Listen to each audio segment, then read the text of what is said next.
All right, folks, we're back with another one. Game 58. Anderson, Morphy, Morphy, Anderson. Here we go again. This game, the 10th match game, held on December 27th, 1858. And like I said, here we go again. Anderson has the white pieces, and he starts it off with A3, just pretty much throwing away the white initiative, right? The white first move, because Morphy takes the center with the E pawn, which allows Anderson to play a reverse Sicilian. Okay, now we've seen this in, I think, 2 other times they played, maybe 3. I can't even remember at this point. No, I think it was 2. But anyway, doesn't matter, folks. Here we go. Morphy with the knight out. Here comes Anderson with the knight. Okay, you played, you know, the D pawn up. They swap. Centralized knight for Morphy. Okay, so now we're going through the moves, all the same as the other 2 times. Anderson, all right, we went over this one, very aggressive. You hit the knight, but you leave holes in the, on the D file, right? Because now this D pawn's a backward pawn on an open D file, semi-open for black, right? So we went over that idea, but here we go. Well, like I said, we got a lot of roads to go down, a lot of interesting stuff. So we're gonna, you know, if you want to see those ideas, look at the other games. And here we got E3, no different. Okay, so now what does Morphy do? This is move 5, right? Okay, bishop comes out, lends support to the knight. Okay, now Anderson plays the other knight attacking E5, and Morphy, not the knight, right? If you bring it there, well, you could pin it, right? And you're putting pressure on E5 again, right? So if you do this, well, now the queen's influence on the D file is blocked, right? If you do something like that, there you go. He's pushing D4 now. All right, see, things going on the D file already. So look at this. Anderson I mean, this might be the move. I'm not even sure with the modern theory. But here, Morphy just plays the bishop to D6. He's done this in the other games. No different. I'm just going over it again. So here we go. Now watch this. So after the bishop comes to D6, Anderson plays his bishop to E2. Now Morphy castles, right? All right, the whole scheme's the same as the other battles. And here we have Anderson. Now he deviates, though. Here he plays castles. Okay, Anderson here departs from his line of play in the 6th and 8th games. Okay, so they played this 2 other times. He improves on his opening strategy considerably in the present game. Okay, all right, he does a lot better with this one. You know, it's amazing, this game. You change one move, and it opens up all different possibilities. Now, let's check out what happens. I'm going to show you something interesting. Morphy grabs the knight over here. They trade. Now, they've traded these knights in the other games, too. Anderson taken back with the B pawn. Okay, Morphy now pushing F5. Right? Grabbing space. You got those 2 bishops supporting those pawns. You're controlling, you know, squares in the center. You got, you know, D4, E4, F4, and G4. Okay, now look at this. Anderson expands, right? He expands with that D pawn. And here you go. Of course, you don't trade. Morphy pushes up, booting that knight. Now, where can he go, right? He can't go anywhere except right here. I mean, he could go back, but okay. Anderson plays it to D2, the only 2 options, right? E1 or D2. All right, he chooses D2, and now watch this. You got Morphy with the rook coming to F6, right? He's going to swing it over to the H file, and now Anderson plays this move. Okay. Here goes Morphy swinging the rook over, okay? And here we got another note. As white, by his next move, prevents queen to H4, black only loses time by rook to H6. On that square, the rook remains to little purpose until the 40th move. Well, what does Anderson do to stop the queen? Well, he just simply plays G3, right? And there you go. You can't come over here and get an attack down the, the H file. that would be a little too easy, right, folks? So I mean, okay, so there you go. Anderson snuffs him out. He can't even jump in, right? So the rook move is kind of silly. It's kind of silly over there, a little too aggressive. Now, watch this though. Now, this is what I find interesting. There was no note on this. They talk about how Anderson improved with his castle move on move 8. So let's go back there. I want to show you this now. Okay, maybe you didn't see the other games, so I'm going to touch on it and relate it to this game, how Anderson improves, right? So Morphy had castled at move 7, and here Anderson does his improvement. Castles, right? What did he do in the other games? Well, he ended up, let's see, what did he do? He ended up, I believe he pushes, right? Let me think for a second. He pushes. Let me see. Let me go back. Let me make sure this. It's been a while. Like I said, it took so much time on this game. I haven't looked back on the other 2 games where this took place. So wait, when we had blah blah blah blah blah, we get the castles. Let's see, where's Morphy's castles on move 8, right? 7. Okay, yes, the pawn comes up, and that's right. Now, Morphy trades. There you go, right? He recaptures with the B pawn. There is no option now, right? There's the B pawn to take back. Morphy pushes, boots the knight to where, folks? Well, the D2. And then he advances to support that pawn, because notice now, that pawn is hanging in this line of play. So now he plays the F pawn to support that E pawn, okay? And then you have Anderson playing F4. He plays F4. Now, in one game, okay, in one game, Morphy attacked immediately with this, chiseled away at that F pawn.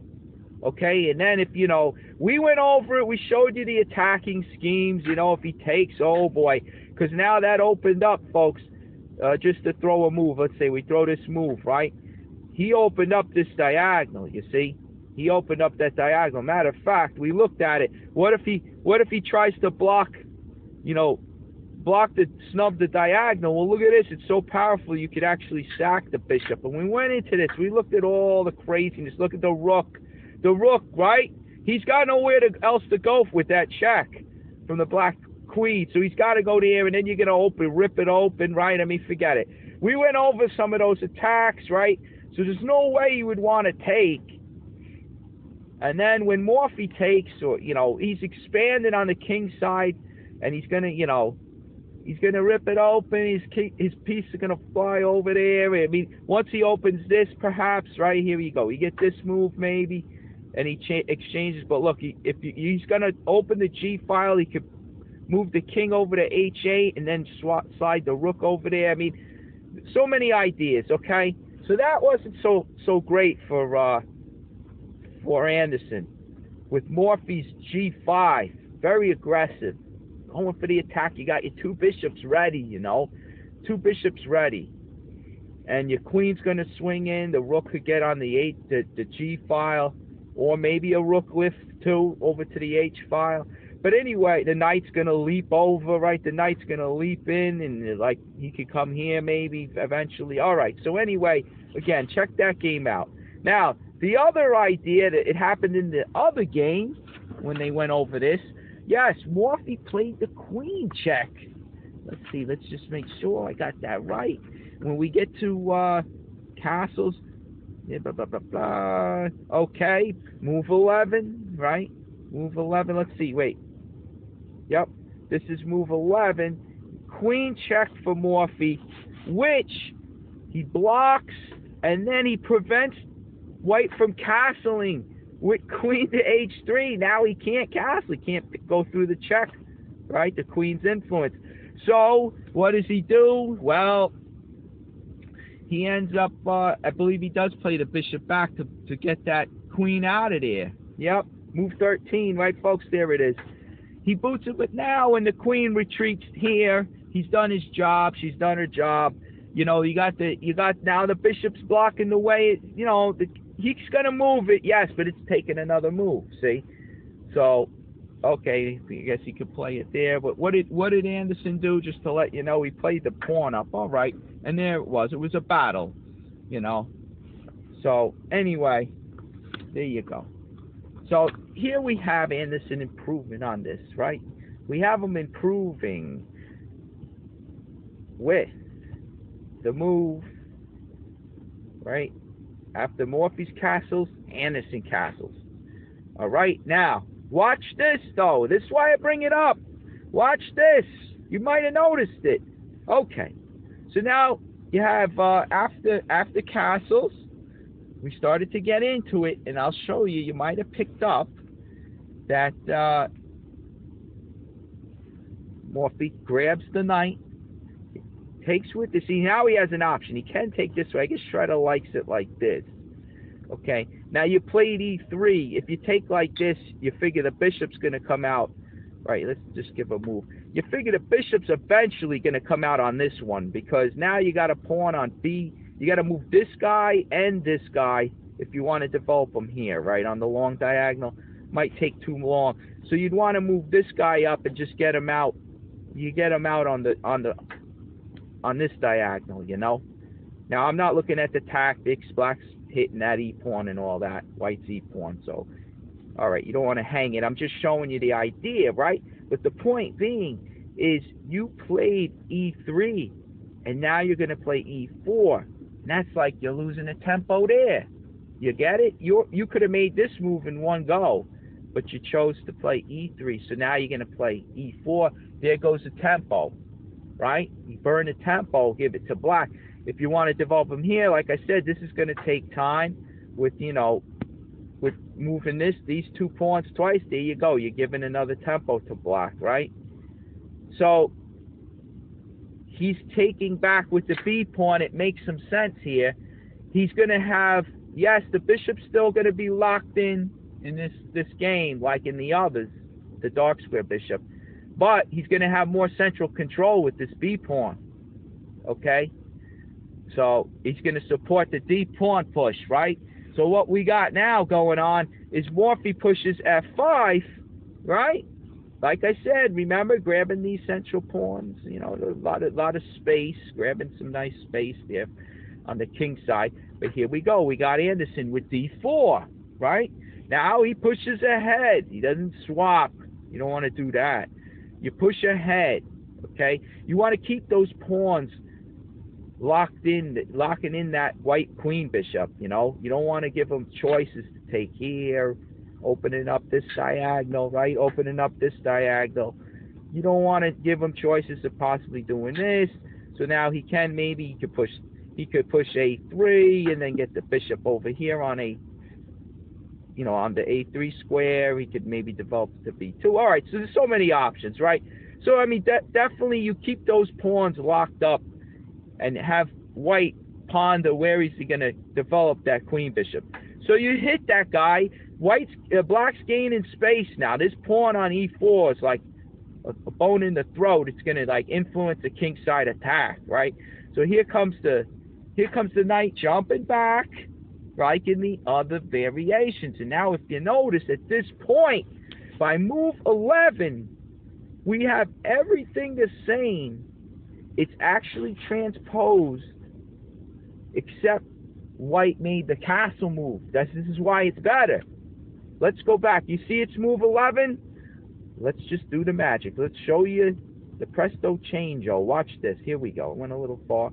Here we go. Now, Morphy castles, right? Let's show the other. Here we go. We're going to show you the transposition. Here we go. Here we take.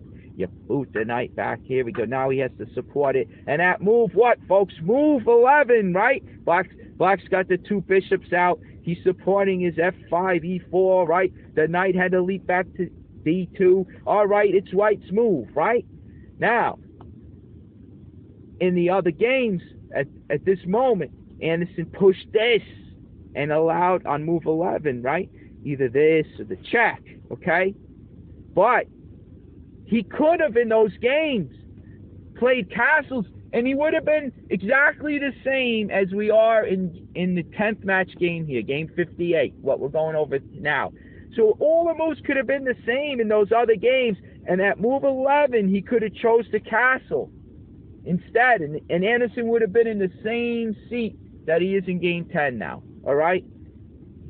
So it's pretty funny the way it transposes. It has a possibility to transpose. Okay. Let's show how game 10 went, and you'll see what I'm talking about. Morphy castles, right?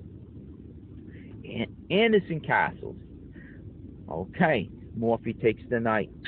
Anderson takes with the B pawn. Here comes the F pawn. Here comes the D pawn. He hits him. He goes back. Move 11. There you go. Right? Take that castles by Anderson and swap it for F4, and we would have those other games. Okay? We would have game, I don't even remember. There was a draw in there. I don't know what the numbers were. But you follow what I'm saying? So this is an improvement. Basically, long story short, Anderson improves. Okay? But I want to just show you the relation between this battle of titans going on back in the 1800s, right? 1858. Okay? These guys are going at one another. They're trying their ideas. They're slightly trying to improve, improve on their lines. Maybe catch the other guy, okay? So here we go. Anderson not having much luck against Morphy. He's got to try something different. So he's trying to improve. Here he is. All right, so now we got move 11, right? Move 11. All right, now this is where Morphy plays the rook up. Okay, the rook up. And now Anderson plays F4, and he swings this guy here, and like we said, he stops the queen from leaping in and starting that attack over there, which could have been dangerous. But a simple G3 move stops it, right? Puts an end to that. So now Morphy develops the knight.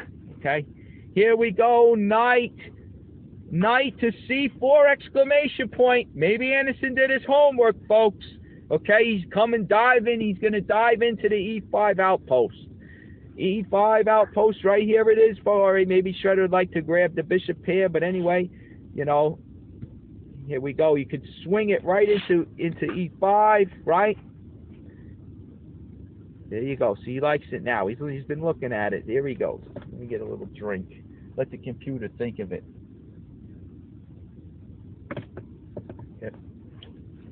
Yep, there you go. E5. All the way back in 1858. Here you go. You got the Silicon Monster Shredder figuring it out. You got the outpost, folks. No pawns, no black pawns can hit that guy out of there. So he's very strong. He's going to have to probably give up a piece. Which one? That's your choice. You pick. You figure out the scheme. Maybe you keep the knight in this scenario with the center locked up. But who knows? It's a game. It's a whole other game. Look, you see the evaluation very even. 0.02 in Black's favor. What do you think? Black's got to win, folks. What do you think? 0.02. All right. Anyway, what does Morphy do? Right? What does Morphy do? He doesn't play A6. I can tell you that. He plays bishop takes. He doesn't want that knight coming there, so he figures take him now. All right. He takes him, and here comes Anderson taking back with the bishop. Check to the black king. The king goes in the corner. All right.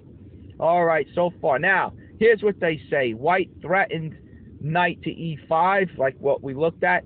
But the capture gives White's king bishop great scope. Great scope for this guy. Look at him go. Look at him go. He's a good piece. Best piece on the board right now. Look at him go. Down the diagonal. You got no pawns to block to see. Once that F pawn moves, folks, and you castled your king on the king side, this is an open diagonal, he's sniping. He's a sniper. He's going for the king. So the king's in the corner now. Not much room to breathe. All right, but the other white pieces have to get in the game. And here you got Anderson bringing the rook to A2. The rook comes to A2. That's, it's a good defensive move. He's going to swing the rook over. He helped to defend the white king side over there. He's got influence all the way across the second rank, right?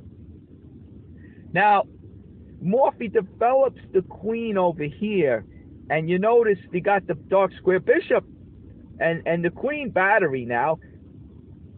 They're aiming at A3. Now, White's got it covered, but if he's going to swing the rook over to help defend the king side. He's going to want to, you know, he'll leave that a pawn hanging. So what Anderson does, he prevents any trouble. He pushes this up. Maybe he's thinking to eventually, you know, develop the queen. Let's just throw a dumb move, right? Develop the queen over here, and then, you know, and then maybe get the dark square bishop in this game over here. You swap it for blacks. You know, you bring it in the game this way on the a3 f8 diagonal, right? There's an idea. So that could be a combo. You get this guy out of trouble. They're aiming on him. The rook swings over here to the king side. He's good, and you're gonna maybe possibly bring your dark square bishop to a3, right? Okay. So here comes the knight. Nope, the knight doesn't go to this side. There's an idea, right? Hitting this one. He brings it to f6. He's aiming. He's gonna come. He wants to come in on d5, perhaps. Maybe g4, right? g4, king side attack, pressuring the e3 pawn, right? Okay, so here we go. Here's the queen. Whoop, my fault, not the mouse slip. Queen to b3. Now Anderson has a light square battery. And he's attacking the b7 pawn, right? So now, Morphy, like Shredder, plays pawn to c6. So the queen on e7 protects the b7 pawn. Okay, so now we got a move here. Very interesting. Cute. Bishop to e6, attacking the f pawn. Now, here's a note. It says, tempting black to shut in his rook with g6. You want to protect the f pawn, but if you play g6, you lock in this rook. The rook on h6 has no real, you know, he can't move. He can't go anywhere. He's pressuring this, but who else is in there helping him, right? So, not really good. That would kind of be dead wood over there on h6. So, Morphy comes up. Shredder found it. Look at this. Morphy comes up with the move, folks. Look at this. He attacks the rook. I mean, with the rook to e8, he attacks the bishop. Now, Anderson, yes, he retreats, right? He just retreats. He tucks his tail and goes back. If he was to take here, well, it's pretty simple. After g6, the bishop's gone. He's got no safe square to retreat to, folks. You see that? So you can't just grab your pawns. You can't be quick. You got to think, folks. You got to think in this game. You got to look ahead. Okay, so that solves that problem. No need to, you know, play dinky pawn moves like g6 when you got the rook coming in and helping out. Okay, so he goes back. He goes back, and it says, let's see, all right here. Now watch the interesting note. Here's an interesting note. Morphy, right? He says he proposes the pawn up, but it is to be noted that he, following Max Lang, transposes black's 18th and 23rd moves, so that, according to him, black has no pawn on c6 yet. Okay, what are we even talking about? Okay, look. When the queen came out to attack b7, there's for some reason through history, they got the moves to transcribe the moves a little backwards. They think one group thinks Morphy played b6 to stop the attack, you know, on the b pawn. So that would mean now after this, right? And now you protect, you know, you do your trick. If he takes, he gets trapped, right? It still works. So he would have to go back, or according to Morphy, from what his notes on the game had b6 being played. So you can play this one, right? You can play d5, wedge that guy in there, support him in enemy territory. You can do it, right? I mean, what could black do? If you try to chisel away, well, then you just add support to that pawn. And there you go. The bishop's a real bone in the throat, okay? Real nuisance there. So that's why Morphy recommended d5, because he went based off of this b6 move. Okay, now the way most people have seen, I guess, the different versions that were out there of this game, they had c6. The reasoning, here's what the author says. I follow Jay Lowenthal on account of black's 21st move. Okay, rook to b8. Okay, we're going to see that in a minute. Here you go. You had after that, let's see, after the c6 move, you had the bishop come down, you did this, then he retreated, right? Okay, here we go. So now we got move 21, right? And he hops the knight in, okay? And the rook swings over to g2, right? And here you have the move that the author said, I follow Jay Lowenthal on account of black's 21st move. He swings the rook over here to, the way I see it, I've been going over trying to understand the logic because they don't explain anything else. The way I see it is I believe it's to protect b7 because now, okay, let's just throw in a dinky little move, all right? One of the ideas that Morphy's going for is to play this and then capture with the queen. But now he would be abandoning the b7 pawn. The queen was the only one defending. So he moves the rook there to add support to b7 so the white queen can't penetrate into the position, capture the pawn, and then, you know, start to be a nuisance in the black queen side. You know, so maybe this is, what's that word, prophylactic, like it's just to be overprotective, make sure your enemy, take away your enemy's, you know, play, stifle any offense that he could muster up, you know, while you build your attack on the other wing, see? So I'll show you, this is also the reasoning. Okay, so just to end on that note, that's why he follows the line with c6, because he believes if b6 was played, let's go back, boom, boom, boom, boom, boom, boom, right? If after the queen comes up, if b6 was played, and you did this, and you did that, and he goes back, right? There would be no reason, right, after the queen goes back, and then, okay, the knight leaps up here, and then the rook swings over, okay? There would be no reason to bring your rook over here. The b pawn is protected, right? What would this do? Would it make sense? So you would have no reason to do this. You just go ahead. You could do this, right? And the queen takes it. Look, he can't take on b7, right? You see, you follow? I think this is the logic of the author here, why he follows Jay Lowenthal. Jay Lowenthal had, I guess, the same transcript as the author, where c6 was played. c6, okay?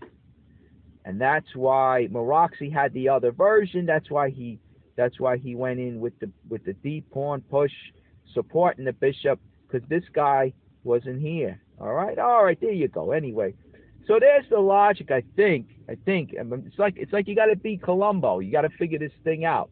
Oh, but one more thing, sir. Right? You got to figure it out. So he plays c6, okay, and I know we're going back. You got this, you got that. He goes back here, okay, and then the knight leaps in. Okay, this is going to be cute. Now, why? Let's go over why the knight's coming up. You got knight pressuring the e pawn, e3. If this guy moves off, right, to develop, you want to develop your last minor piece here, right? Your last piece, as a matter of fact. Maybe you want to bring it here. Well, now you hang the pawn. Well, you pull the rook off. Now you got the attack going. You lose this guy too, right? So you can't do it, right? So anything to slow down White's development. He can't, he poses the question, well, what am I going to do now? So he brings this rook over here, from what I could figure out, to help support g3, because what ends up happening, I don't even know if it works, the defensive rook to g2. I don't even think it works, folks, because I was looking at this, trying to make heads or tails out of it. The whole idea after this, right, Morphy playing the rook here so the queen can't capture. after, let's see, look, he comes back here, but look, this is what I'm getting at. So when he pushes this pawn, I don't know, just do a silly move. When he pushes this pawn and he takes, right? There's no capture there. Now the attack for black is building. Okay, now, but he has time to bring the queen back to help support, right? Because there's a lot going on here. Let me show you. I think perhaps rook to b8 wasn't even necessary. If you play ultra aggressive, you just guns blazing. You go in guns blazing, right? I don't even think you have to do that. Let's go with the idea, right? He takes over here, right? Queen takes. Okay, now, okay, he's got h4. That may save him. But what if he grabs this, like we were talking about? You'd want him to. You'd want him to grab that dinky pawn. Remember, poison pawns, folks. Here we go. Look at this. He takes. He takes back, right? Now, if the king takes, it's all over. It's all over. 2 moves, you're dead, right? White's dead. There you go. Boom. All right, you don't have to be dramatic. He's checkmated, folks. All right, he gets to live another day. He gets to play again. He's not dead, but there you go, right? In case the kiddos get a little upset with the lingo here. All right, there he is, right? He's blasted off the board. Now, interesting, once he takes, all right, he can't take it, right? He can't take the knight or it's game over. So now he has second thoughts. So what are you going to do? What are you going to grab the rook? You can't do it, folks. Now, oh, I should have never grabbed that pawn. He's got a sick stomach now, because now it really, he could get the exchange. He could plant this knight in there maybe with a check, right? Where does this lead anywhere? Oh, he'd have to take it. Yeah, he'd have to, because if he does this, you got the queen. He could just capture, right, or the bishop. I mean, you're up. Look at it, -5. The attack steam's on, right? You could maybe bring him in, right? He goes there. It just keeps going. It rolls on. Okay, you got the black king in trouble, on the move, right? You're gonna take the rook over there.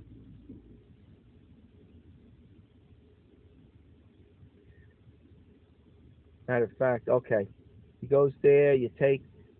Now, what if he can't. What if he does anything else? I mean, what could he do? I'm looking for a move for black. Let's say he attacks the rook, right? Big deal. You know, he can't let that knight survive. It's going to be made. So this doesn't even, there's no threat here. So, I mean, there's nothing he can do. He's busted up, right? You take anyone with black right now, you take this position any day, right? I mean, you could take the knight. Look, now he likes my knight move, opposed to taking the rook. It's just taken, right? I mean, if anything, right, you would never want to really play like this, but let's say you go here, the queen blocks, you could take the rook, okay, because if he takes, then that's a mistake. You take back, right, and you're up a piece and the exchange. So he would have to take this guy, maybe take with the queen, nah. He take with the bishop, nah. He takes this way. What happens if he takes with the bishop, right? What happens? Nothing really. I mean, it all works out. Oh, I see. You're setting up the rook to g8. You're going to pin that queen, folks. You're going to pin him, right? That's why the bishop taken back with the bishop's no good, because now white's in dire straits. He's going to lose the queen, or he's going to get mated. See? There you go. Look. Right? You go here. Going to check down. Check down here. He blocks. You take. The king's overloaded. You lose the bishop. All right. So that's no good. And obviously he take with the king to prevent, you know, any threats of, you know, of the rook swinging and pinning the queen to the king. So, you know, at this point, my point was going to be you could even just trade down, and there you go. You're up the exchange, right? You got a pass pawn on the H file. All right, black's got it in the bag, right? You reduce down, you got an easy win.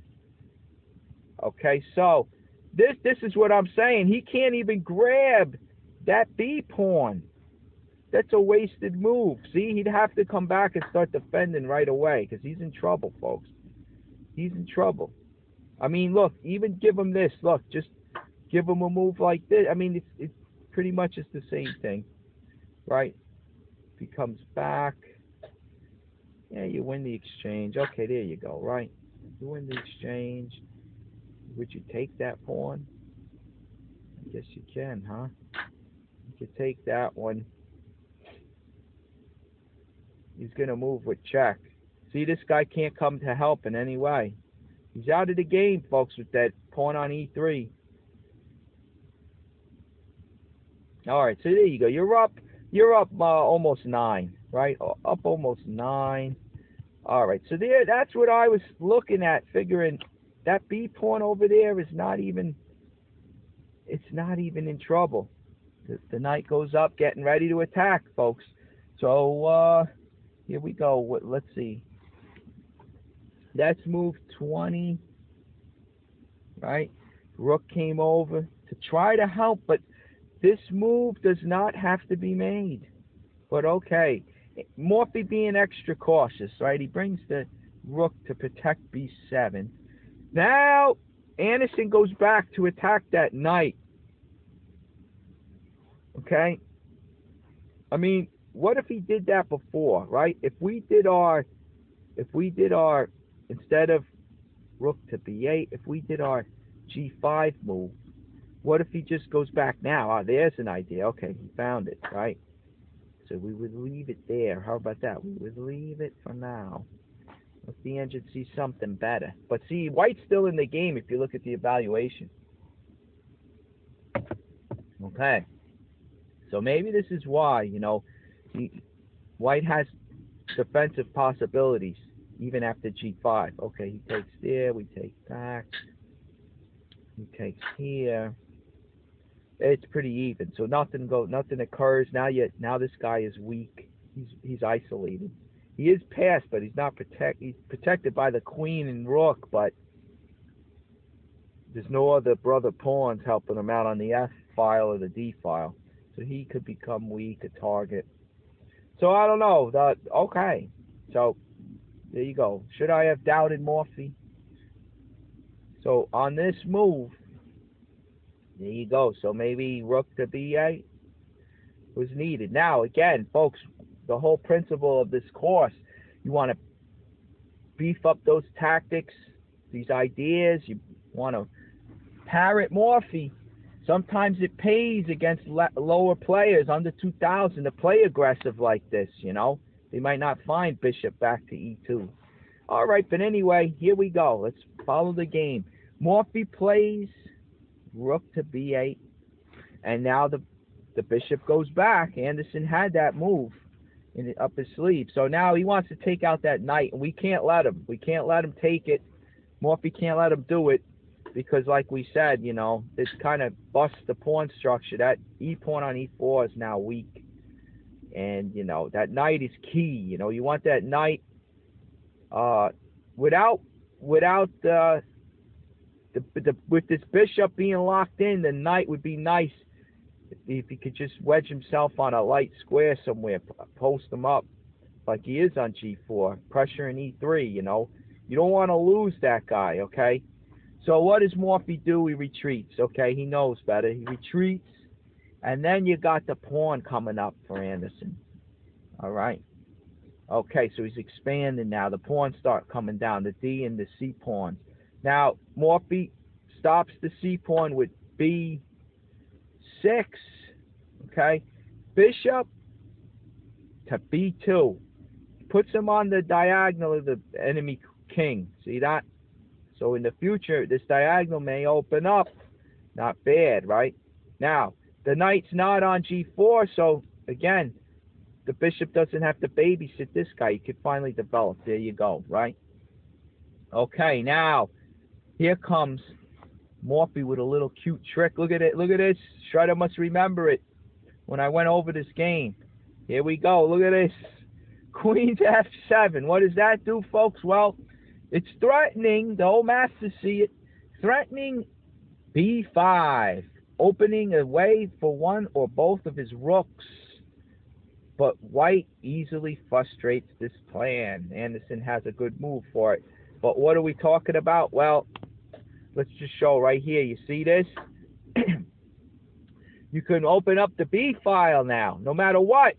I mean, you can't move one pawn because he takes the other. He can't move that one, obviously, right? Boom. He loses the queen. It's pinned. That's why queen to F7 to pin the C pawn. See that? He can't take with the C pawn. If he takes with this one, well, we can take with the rook. And like they said, opening up the file, like, but he could, okay, he could take with the pawn. And he's threatening again, like to just, I think he could win the pawn there, right? There he goes. He could win the pawn because, oh, okay, he'd go for your queen. Or he could play, if he goes there, he loses the bishop, right? Oh no, he doesn't. He doesn't, because if you take here, now the rook on G2 protects this one. All right, I thought I saw a win of a piece, but no. So he can take this way, and you can block, but okay. But if you take this way, I guess it's still a game. It's still a game. No damage was done anywhere. All right, and then you get the knight up there in the post, but all right. So white has a protected passed D pawn. Black has a passed A pawn over there on the queen side. Maybe you trade down that passed pawn all the way over there if you could get rid of all the pieces. Maybe something, but long way off. So this is the threat, though. You push this guy. Now the notes say opening away for one or both of his rooks. So maybe you take with the rook. Maybe this is better. Once he moves, though, right? You're gonna have to move him again. But all right. I mean, then, but maybe you swing. I mean, you got your knight in the way. You got your bishop in the way, you got your pawn in the way, but maybe, eventually, you get to swing your other rook all the way over here. I don't know. That's how you get it for both rooks. I mean, that's a long way off, right? All right, so anyway, look at this, though. That's what the threat was. Queen to F7 to push B5. But here you go. Anderson has a good answer. Queen to C2. No more shenanigans now. Okay. So here you got the queen on C2, maybe supporting the push of the C pawn. Morphy brings back the bishop, and then Anderson brings his bishop to C3. I think that's in order to push A5 to support it, the A5 pawn push there. Possibly trade those pawns. Morphy with the queen off the B file and B6, the B pawn's fine. He's safe over there. He wants to get it in the attack, so he brings it over. Very aggressive. He's going to push G5 now. Okay, and open the G file, which was his idea, I believe, earlier. Okay, like we looked at. But anyway, here comes the pawn push, right? All right, the bishop comes back up to D6, and now they trade pawns. Okay, rook over, and now Morphy's G5, folks. G5, aggressive now. Here we go. I got to show you another note. I know I want to be thorough. I want to show you exactly what the book has. I don't want to go over it. It might be really. I was debating, is it necessary? But let me be thorough. I've been doing it the whole time. Okay. When the bishop came up, Morphy moved the rook over, right? And here was a note in the book. It says, after this, there is another discrepancy in the score. Max Lang and Maroxy giving the next 4 moves in the following order. Okay, so watch this. It transposes, folks. Look, you got move 27, rook over. All right, to support A5. Okay, so now we got the pawn push over here. All right, Anderson takes over there. Morphy takes back with his rook. Then you get this guy coming up, right? Oh, the bishop comes up to d6. Trade. Okay? And there you go. There we have a transposition. It's move 30, okay? They just swapped the pawns. You got black having these two pawns. c6, b6, right? Got the rook over here ready to come down, okay? Put this in your memory banks, okay? Because what did we do? We did the same exact. We got to the same conclusion, just in a different order, right? After rook here, you got a5, okay? Bishop to d6. They trade over here first, right? And then the rook comes over, all right? And then Morphy pushes here, okay? And they end up trading, and he takes back, right? Okay, so now we got the same exact position by move 30, right? That's all it is. Different order. Maybe one way makes more sense than the other, but the conclusion is, see, that would just alter the variations. You know, you'd have to wonder, well, he could have done this instead, and blah, blah, blah, you know, different. You know how chess is. Every little move makes a difference, you know.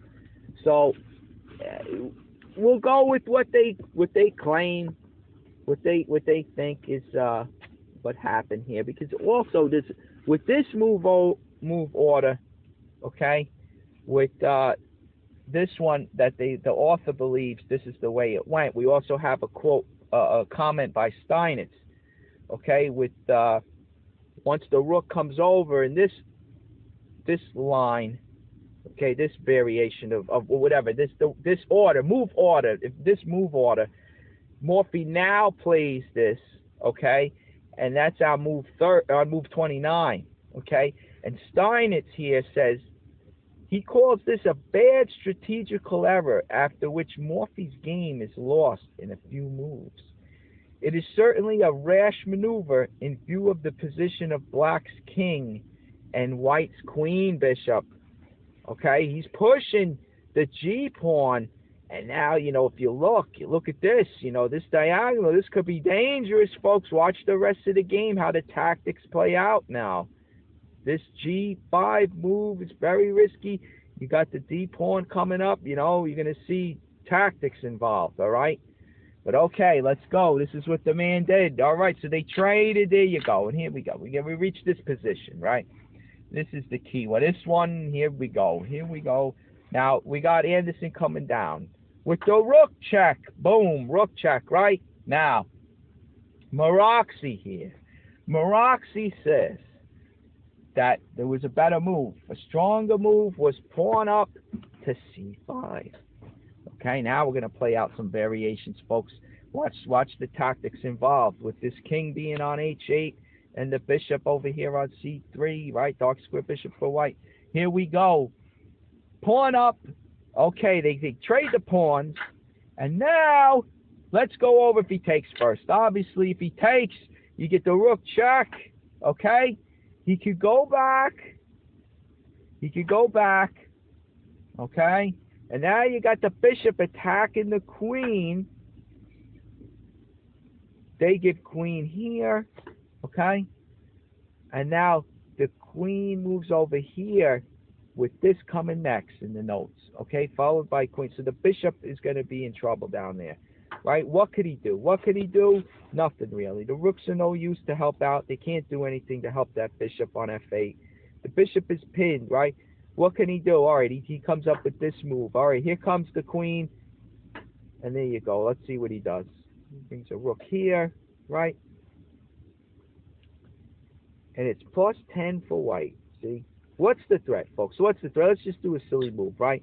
Well, the threat would be this, obviously. He loses the piece, right? He loses the piece, king up. There you go, you check. Right, and there it is. It's mate, because the knight is pinned. How about that one, right? There you go. Beautiful stuff. All right. So that's what's threatened, okay? So with the queen down, if the rook comes over like Shredder finds, it's just prolonging the game. I mean, if you take here, okay, it just prolongs, right? Because he's got h6 now. This doesn't work, see? He's got h6. Okay. He's still up a piece, but get this. You go here, and now you win another one. You win another one.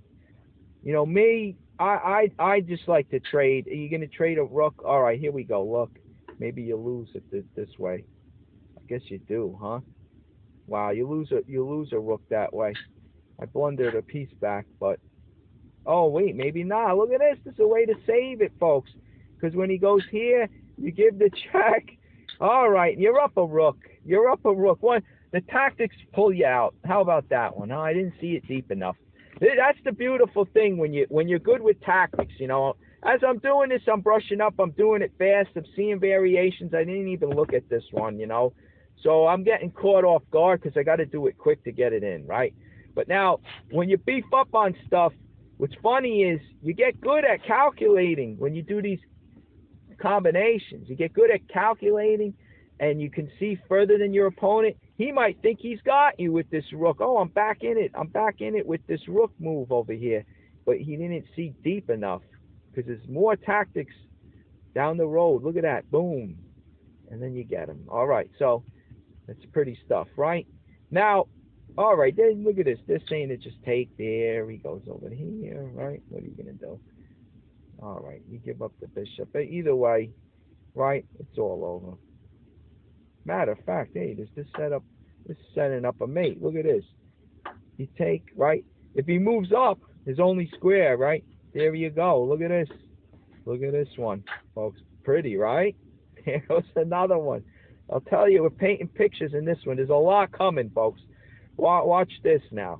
Here we go. We go up. Okay. If he takes, he's going to have to sack the rook, right? There you go.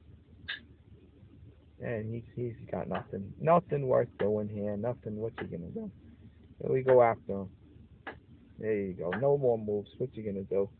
Right? You want to trade? What are you just gonna sack him? I don't know. What do you do that for?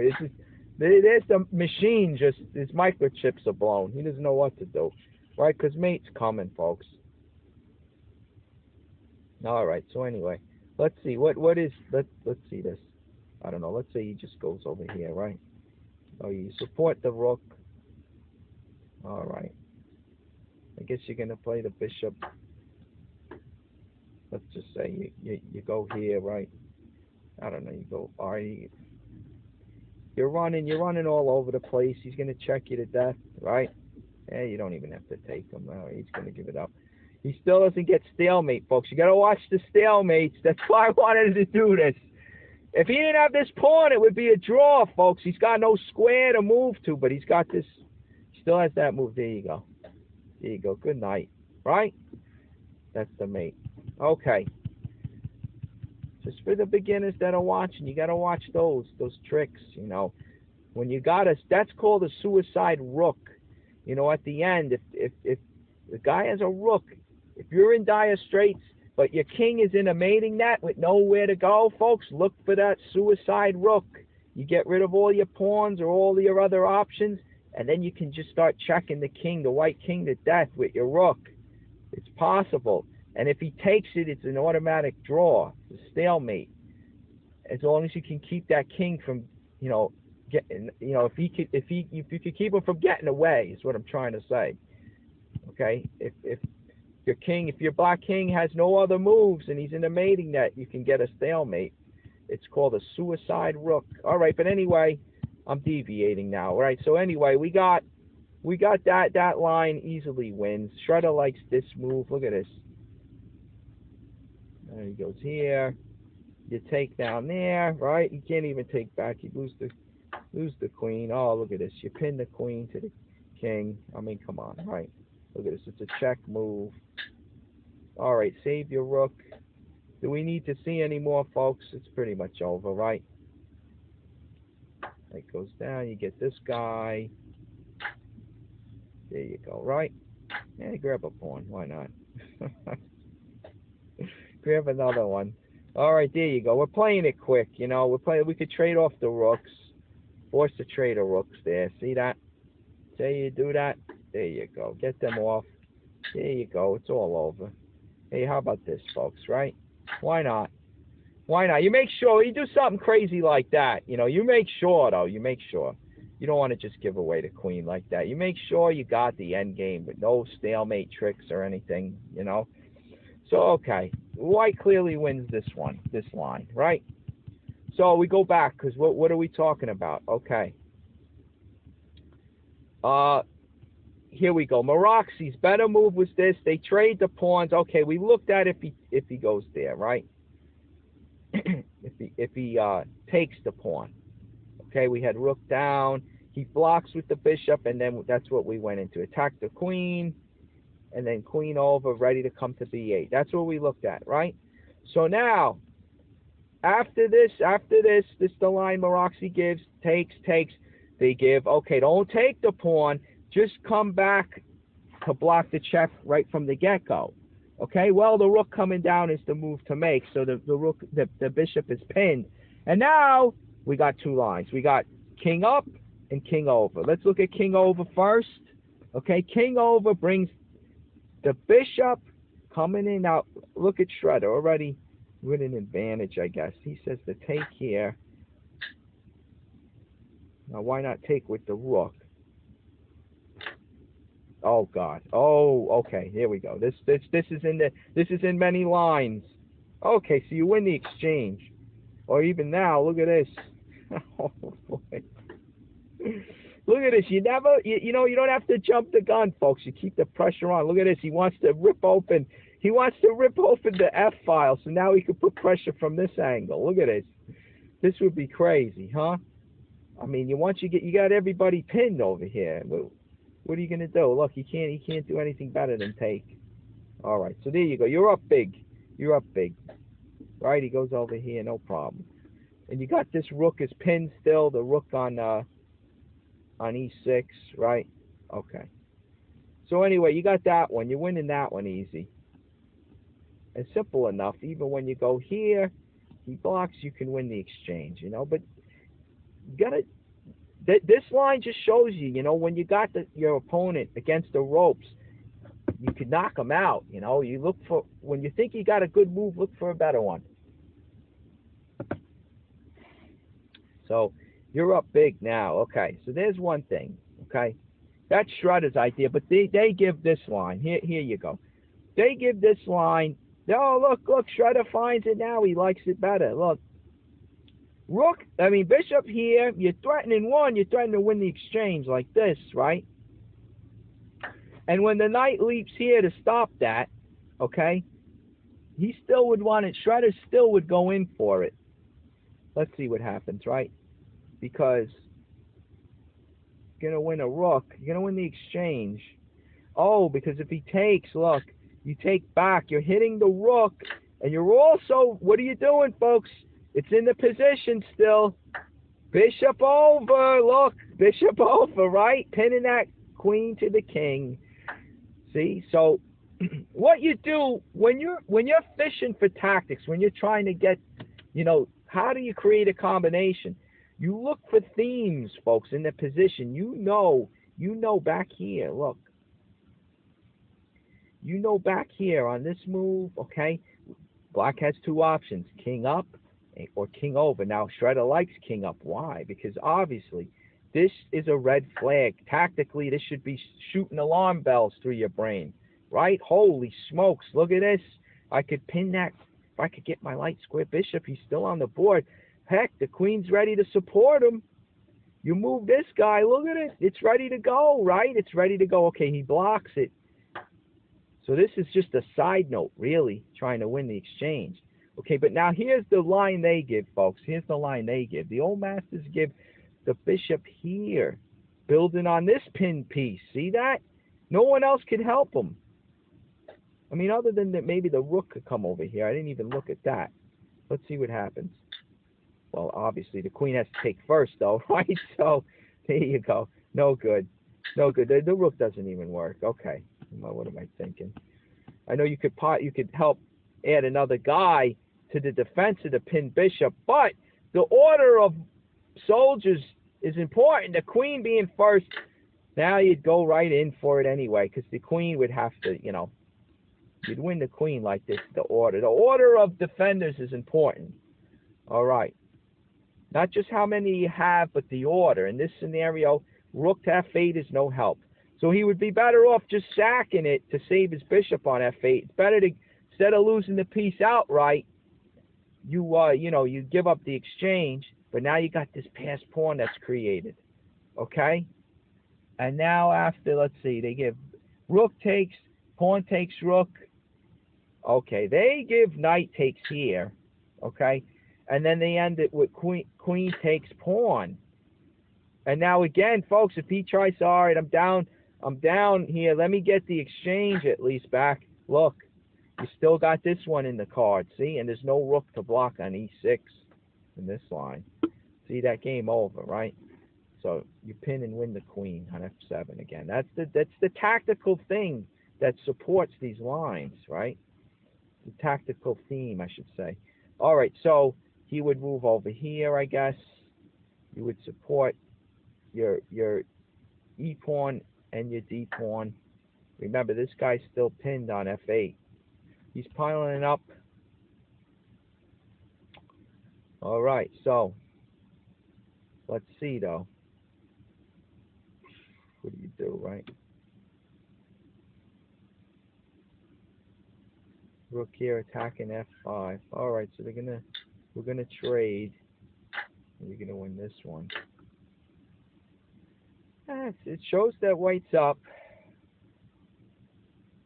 The pawns are even, but he's got pressure on this pinned piece down on f8, the bishop, right?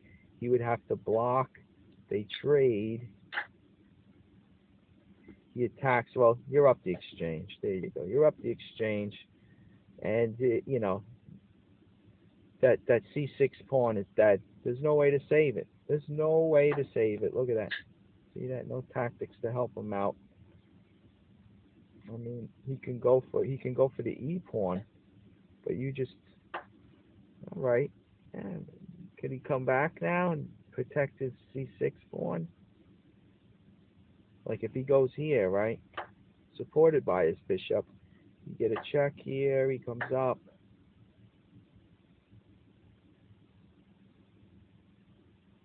What's what, folks? What's going on, huh? What is going on? I don't know. The knight can't move, or he loses his d pawn, right? Well, anyway, at this point, I guess white is up. Maybe he's going to get him in zugzwang. Oh, I get it. Yeah, because look, the zugzwang's when black has no more options. He can't move anything, right? The bishop can't go anywhere. He can't move, folks. He's supporting the knight. Okay? The king is supporting the bishop, though. And if the king moves, because this bishop here is taking the two light squares, he can't move his king away. Else he hangs the bishop. So he's only got dinky pawn moves. All right, he's going to move this guy, but he's going to lose the d pawn now. See that? All right, he's going to move the d pawn. So really what ends up happening, if he doesn't want to move him, he just has these pawn moves. He will exhaust eventually, and then black's forced to move the knight, I guess, because he doesn't want to hang the bishop by moving the king. So he'd move him. You take here. All right, he forks the two, but you get the check.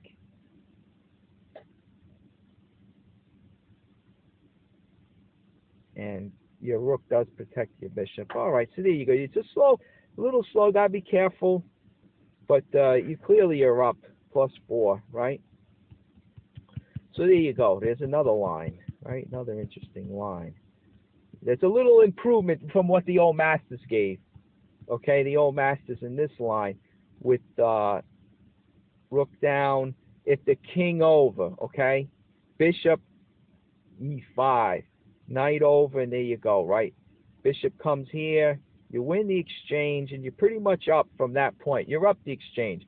Black can improve on the old masters line slightly, but you're still, let's see, here's another, maybe this is an improvement.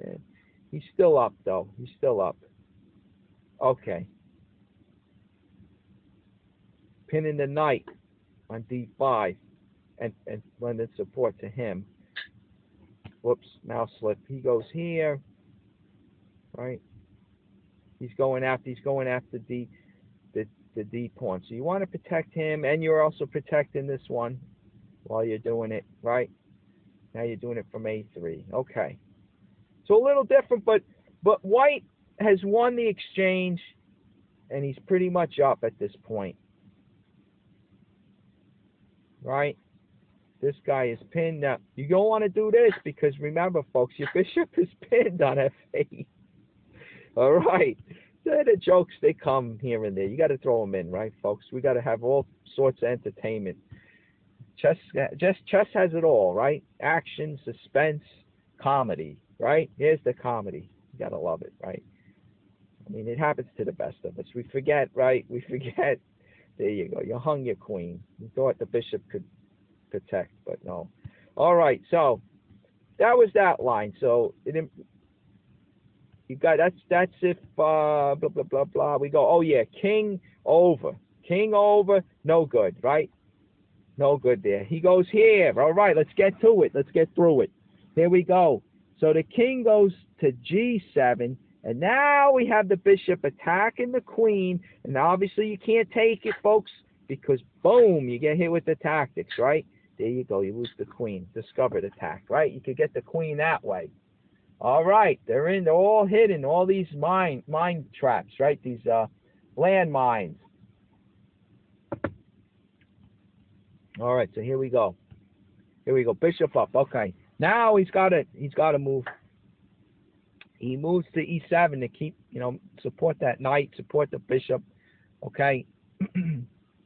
So rook over to D2 with the plan of swinging down and taking that bishop, right? Okay.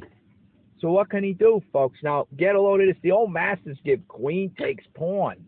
Queen takes pawn. Now you get the check coming in, okay? And you got two moves. Again, you got this one going back or going up, right? All right, if you go up, it's pretty tricky here. Now, this is what's strange. Maybe Shredder will figure it out because I was a little puzzled. All right, you go here with the check. The old masters give the check. The king's got only one square, which sets up a nice discovery, right? Now, the old masters give bishop takes knight over here, check. And then that puts black right back in the game. Because after he takes, what do you have?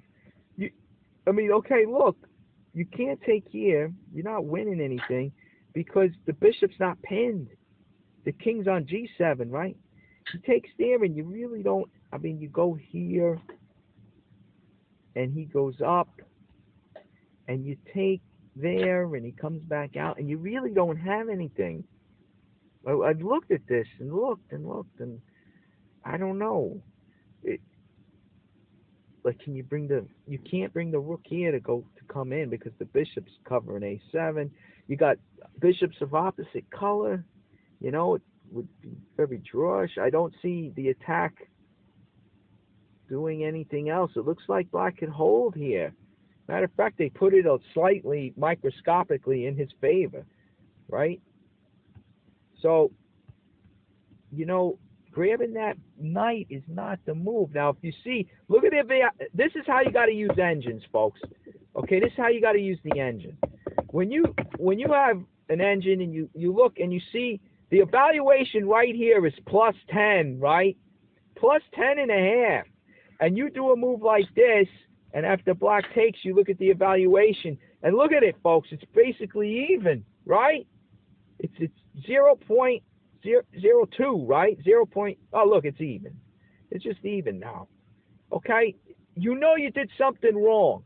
When you see an evaluation just fall off the cliff like that, this bishop taking is not the move. That's what the old masters give, and that's where it stops. I guess they figured you win the queen, the black queen now after this. I don't know what they were thinking, but when the evaluation drops like a rock from 10 and a half to basically even, there's a better move involved, right? Okay, so what is it? So all right, Shredder likes to do the check now. Maybe the old masters missed it in the notes. Maybe they like included this and it didn't get printed. I don't know. They don't give this. They just say after bishop checks on f7 and the king to g7 right here. They just say bishop takes knight. Maybe it got lost. The number is correct. Maybe they forgot to throw this in the mix. Okay, because I mean now. Now, if he goes back, folks, what happens? Well, now when you give the check and he takes back, right? Now the bishop is pinned. The bishop is pinned on f8. See him? He can't take back. He can't capture the white queen because he is pinned. And it's pretty much over now. See? There you go. Right? This, that. Boom, boom. He blocks. He go rook down, right? Why take? You could take. That's true. It's mate. There's that one. You can come down here, whichever one you like. Both of them are a pretty picture, right? When you're on the winning side. All right. We got to go back. Here we are, right? So he can't go on this check. Heck, what can he do? He blocks with the bishop. Look at this. The black queen is overloaded now, folks. If you attack that guy, right? The queen. If he takes your queen, hey, you hung the queen, yeah, but now it's checkmate down on the other end. See it? There's nowhere to go for the black king. He can't move. He can't block, right? Okay. So look at this. This is some move. So now he's got to stay in contact with this guy to stop the mate.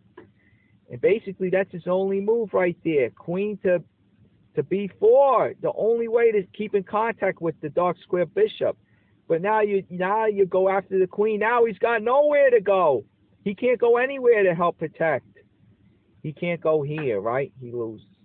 He can't go anywhere. All right, he's got to check. That's it, folks. He's got to check. What does he do now? Oh, he's got this check, right? Does that save him? No. All right, he'd have to give up this guy. He creates h6 as an escape square. Let's see. Did he have to give up? He didn't have to give up this rook. He could have just taken here, given himself an escape square. All right, we take.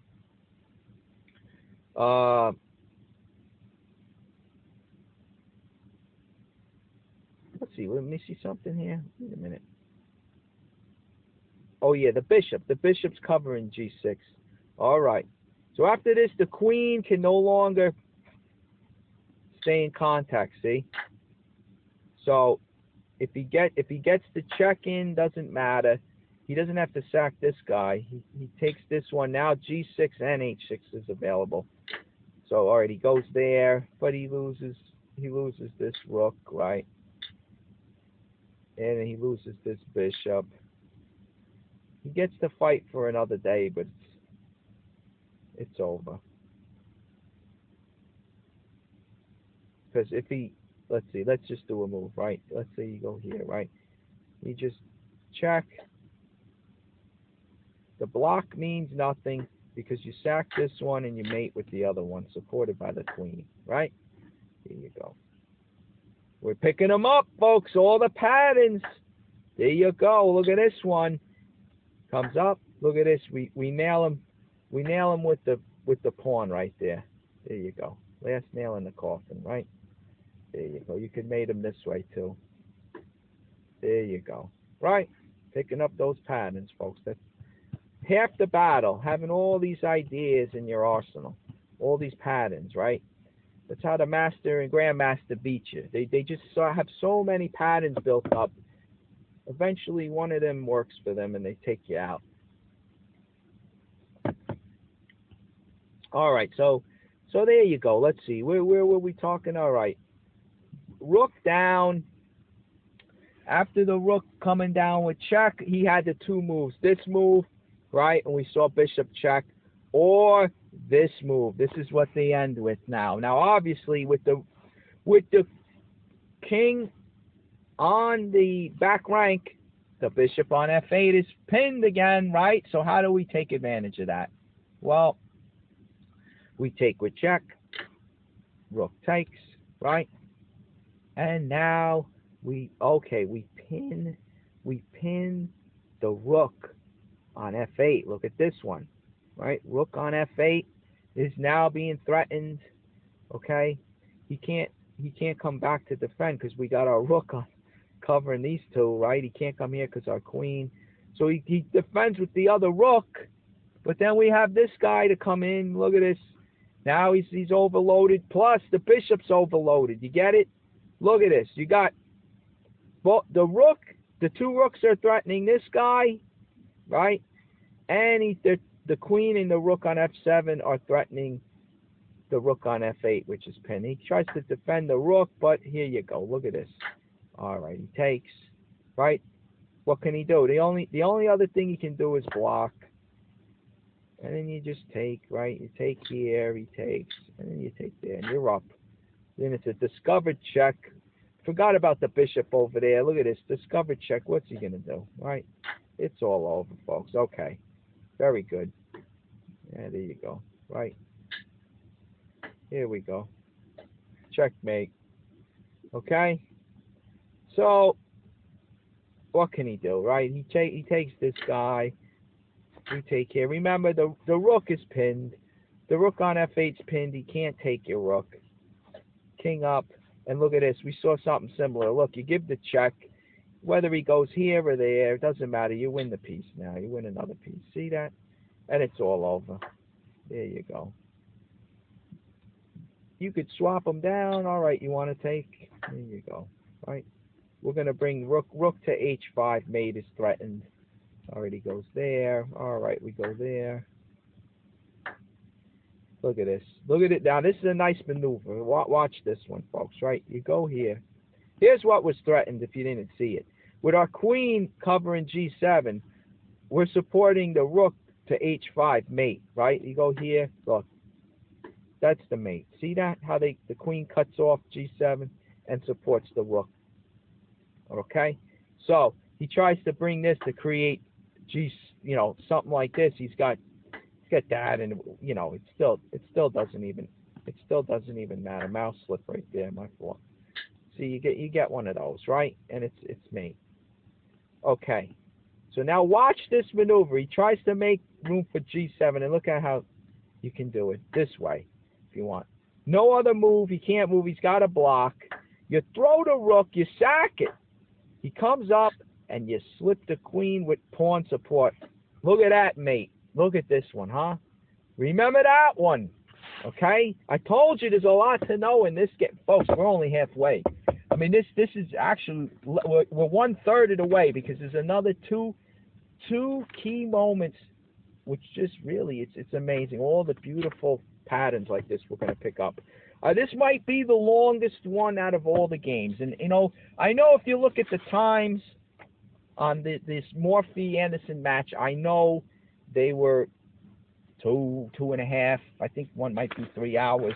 But I really wanted to cover this match because basically this was Morphy's biggest test. Anderson was probably his strongest opponent. He was a great player himself. Okay, so I wanted to really go over these lines. They give a lot of nice notes. Throughout history, I guess there's more notes on this match than any other one because they were so interesting, the historical aspect of it. Okay, so let's go all the way back. That concludes, I believe that concludes this line where Moroxy says, right, just to show, let's see, wait, you take there, this was the last, bishop takes, rook takes, queen to c3, pinning that rook. Only way to defend him is with this guy, rook to g6. Now you pile up on the pinned piece. Common theme. Queen comes down to try to help, but it's not enough, right? They take, king up, check. There you go, and you win. And no matter what he does, you can take here and just reduce it down, and you're up queen and bishop. Okay, no stalemate threats. Okay. So there you go. So that covers all of these lines that Morphy suggests was better for white. And it all started with the move c5. Okay? That's what we just looked at. All those lines, the lines are all from Morphy's suggestion that c5 was the way to go for white. Okay, anyway, Anderson plays the check move. Okay? And sure enough, there you got Morphy blocking with the rook. Okay, and here we go. Here we go. Now, once the block, you got the queen coming down. Morphy swaps rooks. The queen takes back with check, and queen to e8 with the block. Notice the queen is also protecting c6, so white can't just grab c6 now, right? Now, sure enough, here's Shredder with queen to b7, and that's exactly what Steinitz recommends.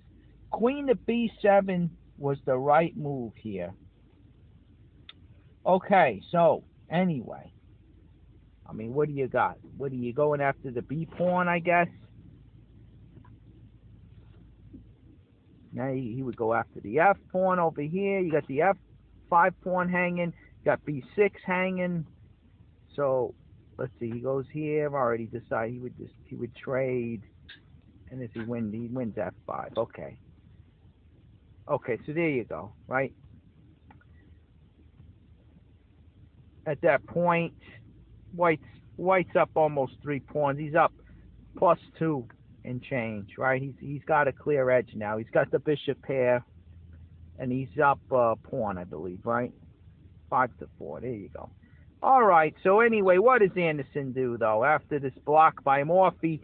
Anderson takes, brings the knight back, right? Morphy has to recapture, and now he pushes c5. Okay, Morphy drops the bishop back, and now this move by Anderson gets exclamation point. Great move here. Bishop to c4. Now Jay Lowenthal claims that rook to f2 is speedier. Okay, just again putting pressure on the f5 pawn. And there's really no way, let's see, how can he save it, right? You can't put the rook here because the bishop's covering it, right? Bada boom. Actually, let's see. You get the check. Okay, here's the, then you pick them up. All right, so then you pick them up. So you can't, obviously, you can't go to h5. You can't, can you go here? Well, then you pin it. See, now you pin the rook, and you're going to win the exchange, right? There you go. You won the exchange. Can't play like this, right? Okay, so anyway, there you go. White's winning again. I think the f5 pawn's going to hang next. There you go. See? f5 right now in this position, notice it's a backward pawn, folks, on a semi-open file. It's open for white. See, this pawn right here is in trouble. He doesn't have any pawns that could help protect him, see? So he's backward. He's behind this guy, and there's no pawn on this file to help him, and he's getting, you know, attacked by the rook. There's no way to save him, right? Again, this attempt, I guess, you know, fails to this again. Let's see, he likes this better. What's he gonna do, right? And now he's trying to protect it. And he takes here, he takes. The rook comes, okay, here we go. So the bishop's gonna move, and you got this, because you got the back rank now. See the weakness of the black's back rank. All right, he tries to block. You go down, you're gonna try to win the bishop. He pulls this guy back. You attack him. Look at these bishops, folks. Look at those bishops on the diagonals. All right, only safe square. He's got to defend the bishop, right, on this guy over here, but no good. He runs out of options now. Look at this. So, let's see. He loses a piece. He takes here. He takes there. He takes there. There you go. And then you win this guy. And the pawn's coming right. This guy could be launched down eventually, right? You got an extra bishop. and you got an extra pawn, right? Easy win. All right, so anyway, here we go now. That was the idea. This was by Jay Lowenthal, right? Right here. You got rook to f2 was speedier. But what Anderson plays is excellent, though he should have followed it up with 37 pawn to d5 discovered check instead of pawn takes pawn. Okay, here we go. Here we go. Morphy moved the bishop back. This was recommended, but here's Anderson's move! Exclamation point. Great move. Now, what it's setting up, okay, it's setting up, let's just make a dumb move. Look, you get the discovered check, right, with the dark square bishop, and now, if he moves, say he only other square to move to would be this, right? And then you get another discovery with the light square bishop. Look at this.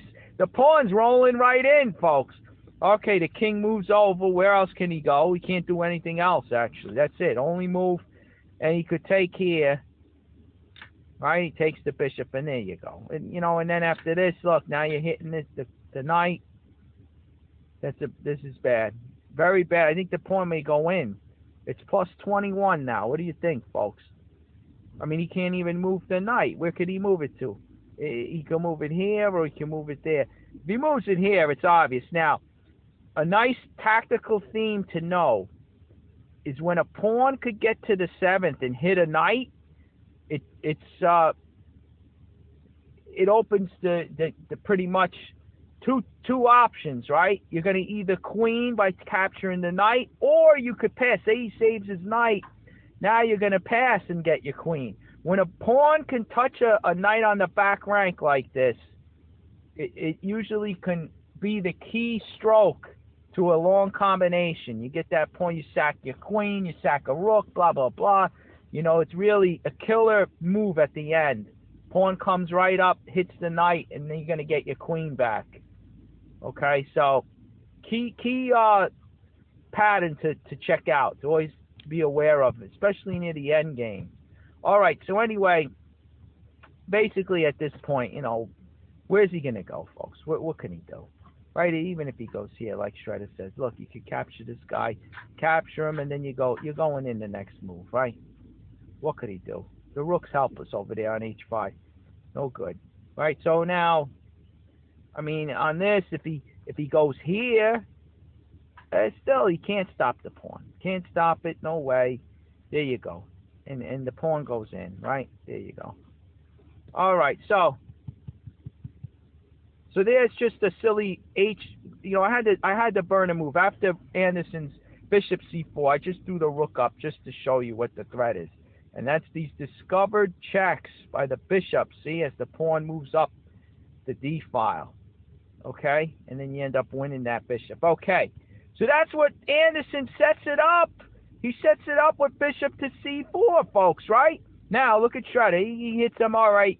You're just taking an extra move to get there because the threat is still in the cards, right? It's still there. You know, the d pawn moves up twice with 2 checks to the black king. You know. All right. So, what does Morphy do? Well, here you go. You got the move right on the board. Shredder found it. The king's got to come up. The king comes up, and now this is what the previous notes stated at move 37. Here we are. He should have followed through with the discovered check, right?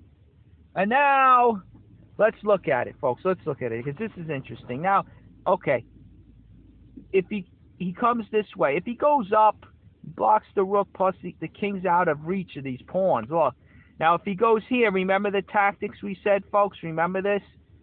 Pawn comes to the 7th, hitting the knight on the back rank. You're guaranteed a queen now, right? All right, he saves his knight, but there you go. You come straight in, see? Whoops. I under-promoted there. Look at that. Little mouse slip. All right. So there you go. You know, when the pawn comes up and hits a knight, there you go. See, you got 2 options. The pawn's going to either take it or advance to d8. And it guarantees a queen in this scenario, right? So there you go. He's losing. So now Look at him. He's sacking the piece. He figures it's best to sack. Which one? All right. At this point, he wants to sack the bishop. If he goes here, well, we advance. Is that the best? We advance here. He goes. Let's see. He goes there. All right. The rook's gonna come down and attack that bishop. Look at that. You even leave your light square bishop to go in the box. Look. He loses this guy. You take this guy. All right. He goes to take him. You take him. I guess there's no time. That the knight's, bearing down on our passed pawn on d7, right? So we come down. If he takes now, we go after the bishop. Where's he going? Oh, I see. Look, if he saves the bishop, folks, right? If he tries to save him, you got the rook check, right? If he goes here, now you got the bishop coming back, and it's mate, folks. Can you believe it?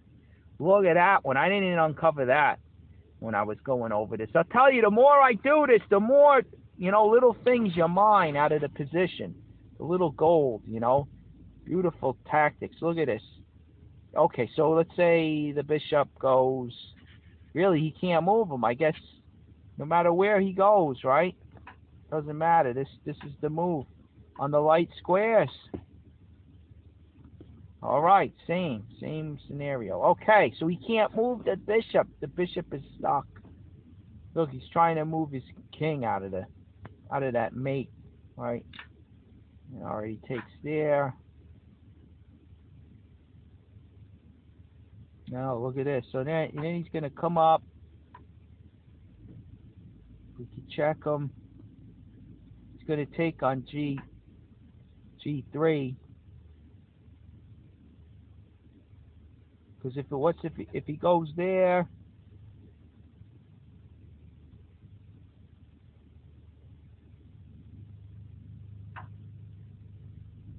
we block that bishop. Look at the rook. The rook really has no squares. Remember that the Morphy's move of putting the rook over here. Look what it's doing now. Not doing much. Can't go here because of the pawn, protected by the light square bishop. Can't go here because of the dark square bishop. I mean, he could go over here, but I don't know what he can't even go here, the rook. He could go there, right? What would that do? Here we come. Here we come. Now we'd have to force this, right?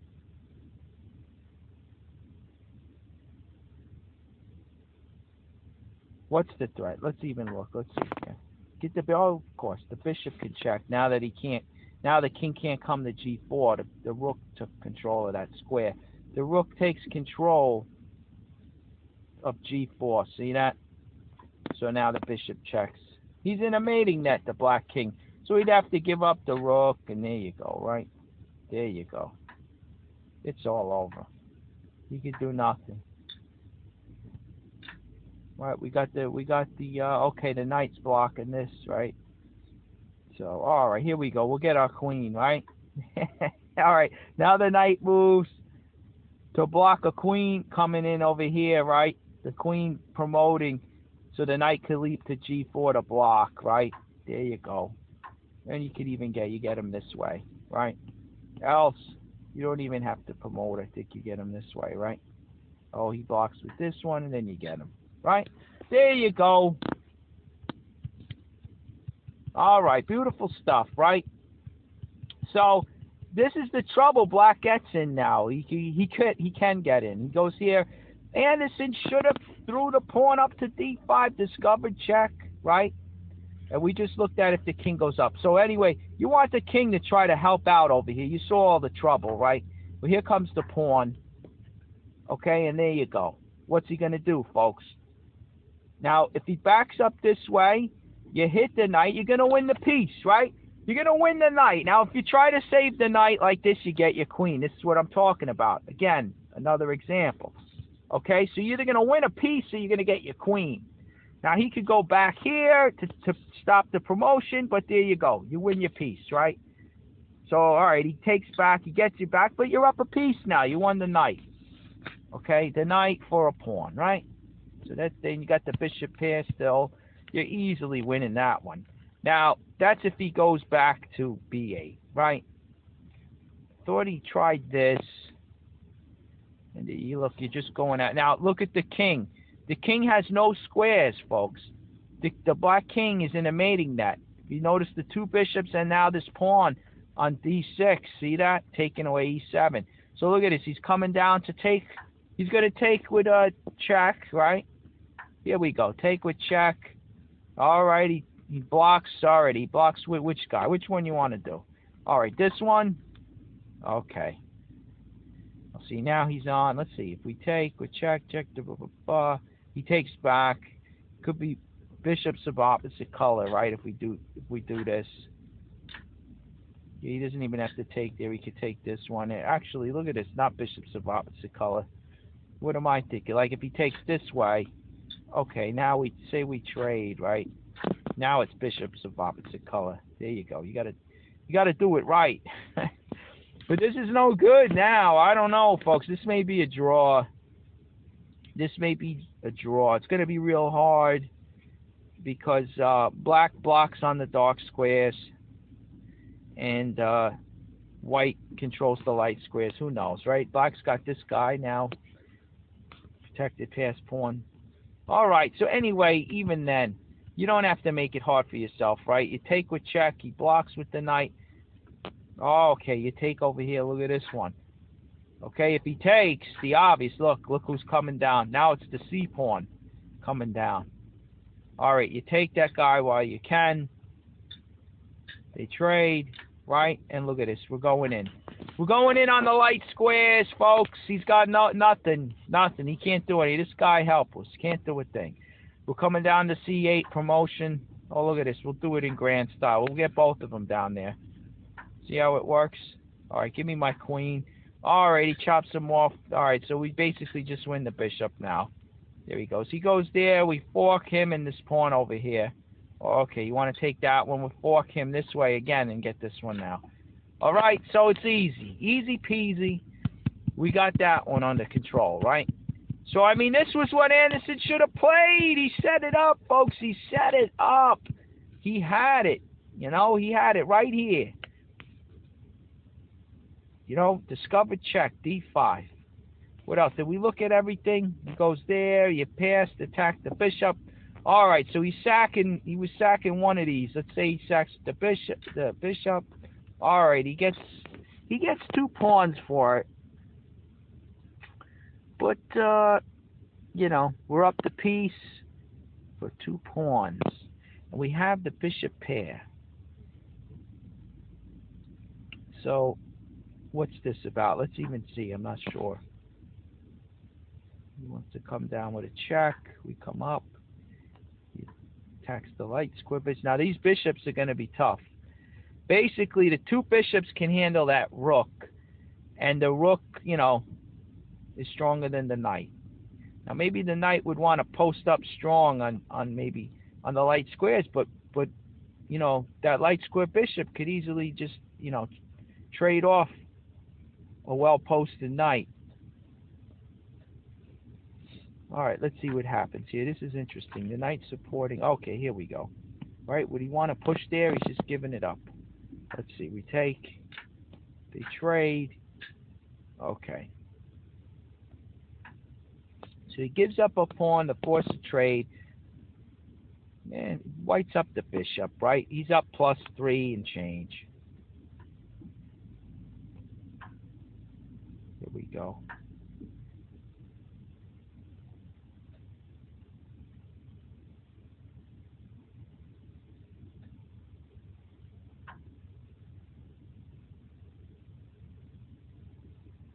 Let's see, he's buying time. Is that what this is? What's this about? All right, come from behind, attack the H pawn maybe. All right, where's he going?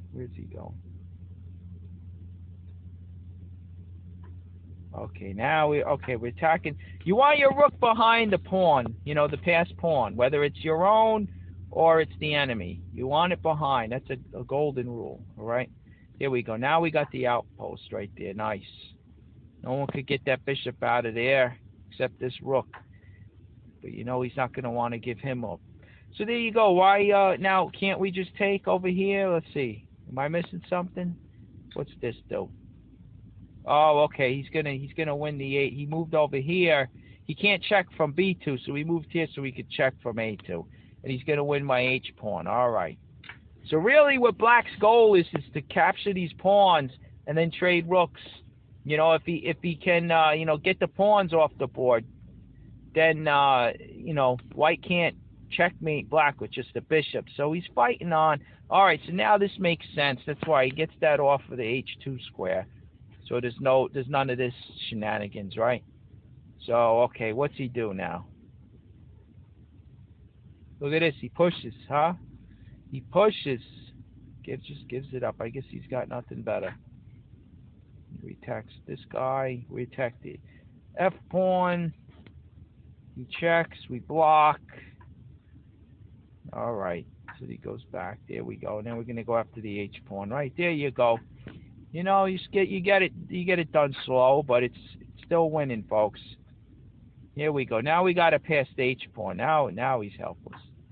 Here we go. Here he comes. Here he comes all the way over here. All right.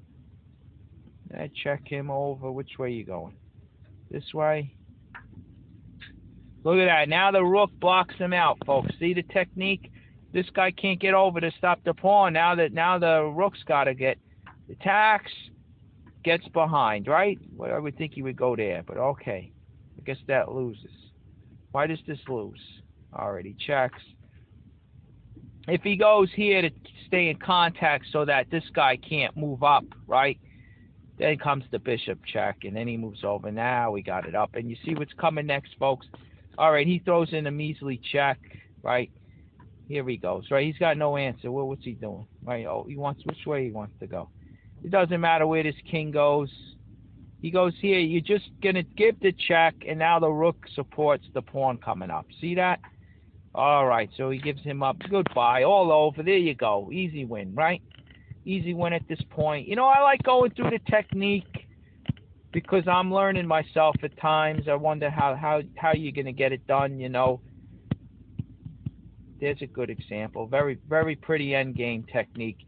You use the bishop. You don't let the rook get counterplay on your pawns. On the, you know, you block them out. See this? You use that piece to block them. And now it's, you know, you're attacking the pawns with your rook. You know, he's got no defense to this. No defense for the H pawn. All right? So, there you go. I mean, he's up. He's clearly up almost 6, right? At this point. Okay.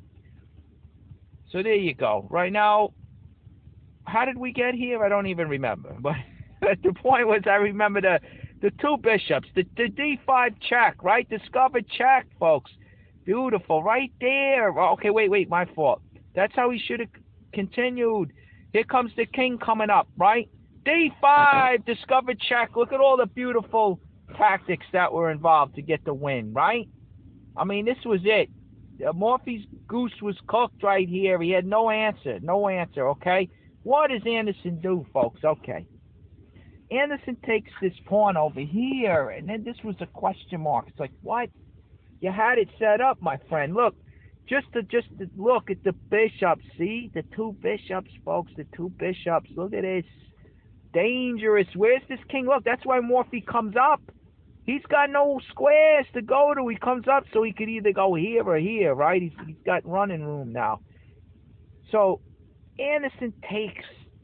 He takes on B6, right? And that's just odd. Okay, Morphy takes back. All right? Now, I guess he saw this. Maybe he saw this and got excited because this looked tactically good. He attacks the bishop now. The bishop moves over, right? He goes here. And now, sure enough, Anderson pins it to the king on G7. Looks good. Now you can destroy the knight and then win a piece, win that bishop on C7. But okay, he gets out of the pin. Gets out of the pin with his king coming up to F6. And now, I mean, even now, look at Schrader. Use it. It's in the position. Look. Discovered, right? Discovered check. Now, if he comes here, folks, I mean, okay, he's got the rook. Look at this. I think this wins. Maybe not. Look at the evaluation. Maybe not. King takes. Maybe that's why. Because, all right, obviously, if he takes this way, you win. You win him, right? The knight has to protect the bishop. If he takes with the rook, well, you get this guy, right, pinning, and you're gonna win the exchange. There you go, right? You win the exchange. Okay, he's attacking the rook and the bishop. All right.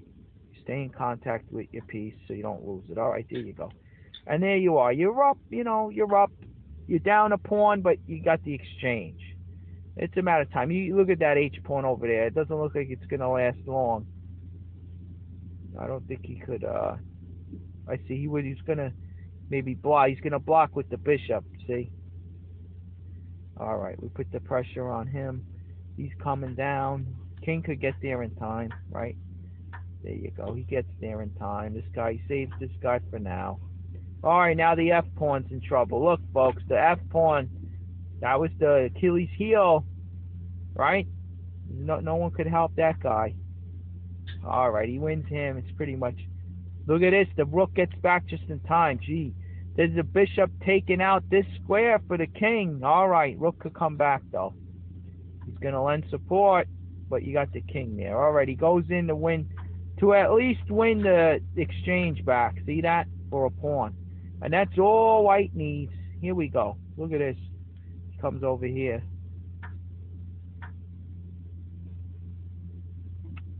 Comes up. We got the extra pawn though. See this?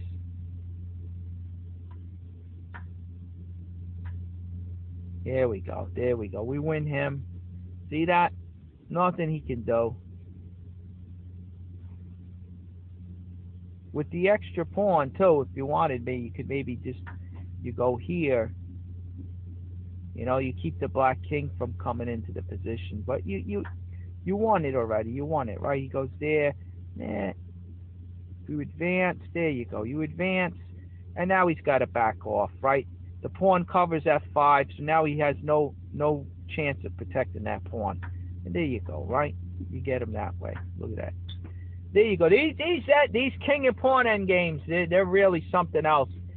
They're a whole game in itself, a whole puzzle. Beautiful stuff, these king and pawn end games. But I mean, white clearly has an easy end game here with the extra pawn. Okay, it's an easy win, not much difficulty winning that one. But anyway, okay, he was up the exchange at this point. All right, but that's what the obvious rook takes doesn't look good, right? Now, if the king takes, I was thinking this might. He takes there, and he blocks. So I don't know what I was seeing. Maybe it's a different variation. Must be something different.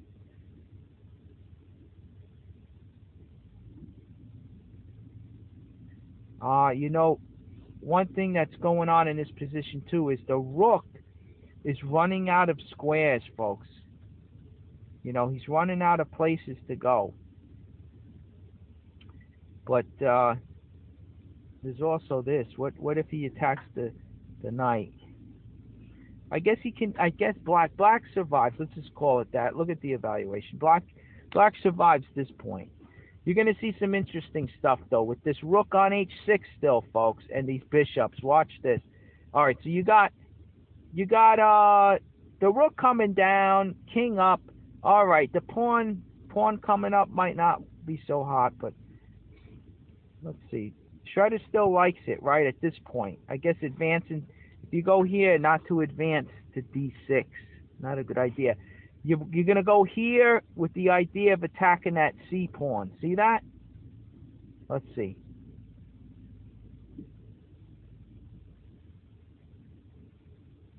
And I guess he can't take here because now you're threatening to you kill the knight which defends the bishop, right? So for instance, let's see. You don't even I guess you take out this pawn first. All right, there you go. And at this point, can't you just win the... You can just win this guy. But oh boy, I didn't see it. The glare on my screen. Holy cow. I didn't see that. The glare from outside, I'm doing this in my car, it's glaring on the king, the white king, and I didn't see this fork by the bishop. Holy smokes. Oh my God, how stupid. Okay, so there you go. You win the rook. Now you're losing. All right, unbelievable. You got to see the whole board, and unfortunately I couldn't. I know it sounds like I'm making excuses, but hey, I told you the jokes are included, folks. The jokes come free of charge, right? So D5, I mean, this is one hell of a position, you got to admit, right? So, all right, he goes up. Again, if he goes down, all right, you go here. Let's check this out again. This was crazy, right? He pushed this one. Oh, here, you see that? Shredder like this one now. But okay, he still changed his mind to this. The bishop is pinned. So, this is crazy, isn't it? Now, if you go here, you got this, right? What you got? Let's see. Wait. You got the check. The only square is here. And can't you? Oh no, you got the rook and the knight covering D6. So this doesn't work. See? And now the king protects the bishop. Okay. So you're going for C6 now. You're going to try to win the pawn. Notice it's pinned, folks. It's pinned over. Okay, you put the check in first, so you don't lose your bishop, and then you can win the rook over there. All right, so the pawn is pinned. He goes after your bishop, but you take with check. Yeah, so white. It is a better line for white still. White's still winning this. Okay. Matter of fact, look at what the threat is now. Okay, he's got to come up because let's say you go here, right? Because he takes back with the rook. If he takes back this way, then you could advance, and you're gonna queen. And when he captures that one, you'd win this one, right? But okay, you got to always check though. So he simply takes with the rook. So there you go, not good. Okay. So at this point, to check, king down, all right, and you go back here, okay. And I mean, you know, I guess he's going to swing around to D7, that light square bishop. Maybe come in here, I don't know. But okay, attack him. He goes back. Can't we win that guy? Can't we win him over here like this? Oh, okay, he takes there. Oh boy. Okay, he gets the check in. You're threatening to kill the knight and then to pick up the bishop? No. Because he takes our bishop, right? I don't know. Let's see. We take him. He takes there. He takes our bishop. There you go. See, and he picks up this guy. What a game, huh? Okay, wait a minute.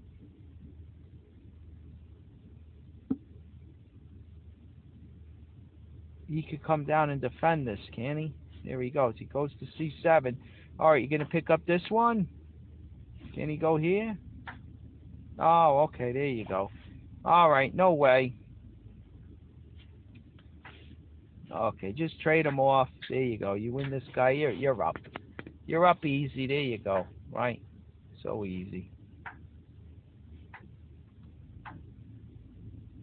Doesn't matter. He does that. Big deal. Right? What's he going to do? He's going to go there.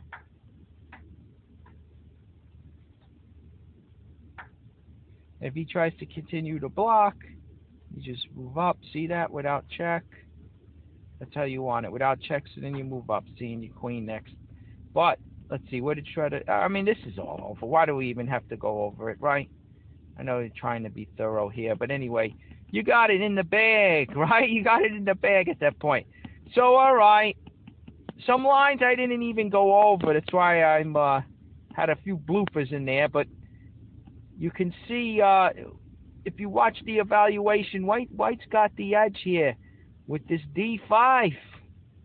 He's got the edge. If the king comes up, all right, you're still up. You're up 2 pawns, it says. +2. I don't know, bishop goes in there.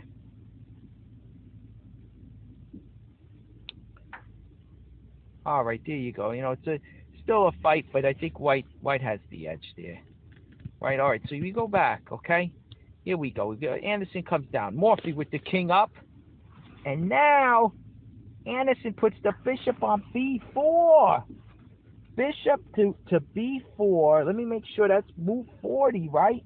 Bishop b4, okay? Now he's controlling these 2 diagonals. As you know, he brings, okay, what is he? He moves the rook over here. You know, Anderson's controlling the diagonals, okay? So now he brings the bishop. Okay, notice the black king can't go here, can't go there, he can't go anywhere. He takes this move takes away g7.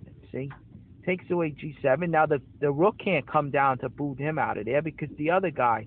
You got to watch these when you got the 2 bishops on open diagonals, right? So now he throws the pawn up, and the king moves up because you don't want to stay opposite the enemy rook on g6. He's going to push, you know, if, for instance, if we just make a silly move. See, he's pushing this, folks. He's threatening to win. You got the dark square.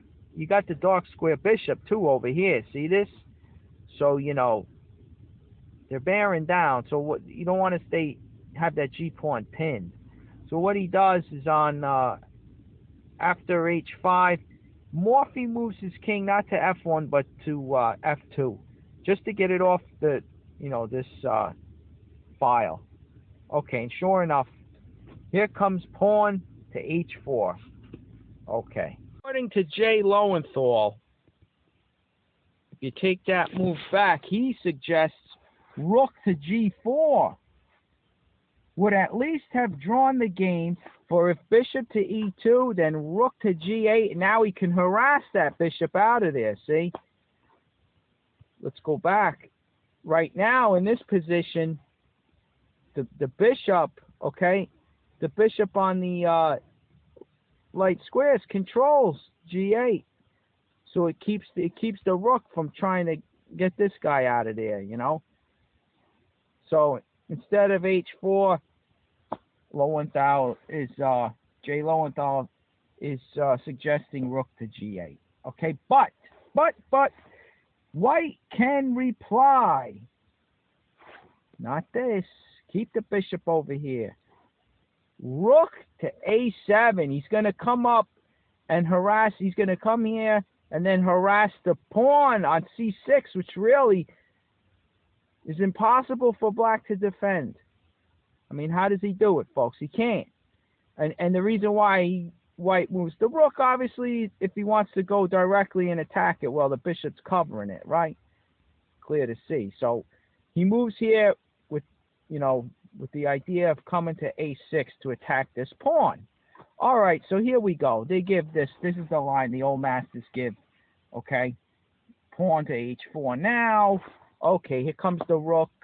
All right, and now takes with check, taking with the bishop, okay? And the king goes to f1, they say.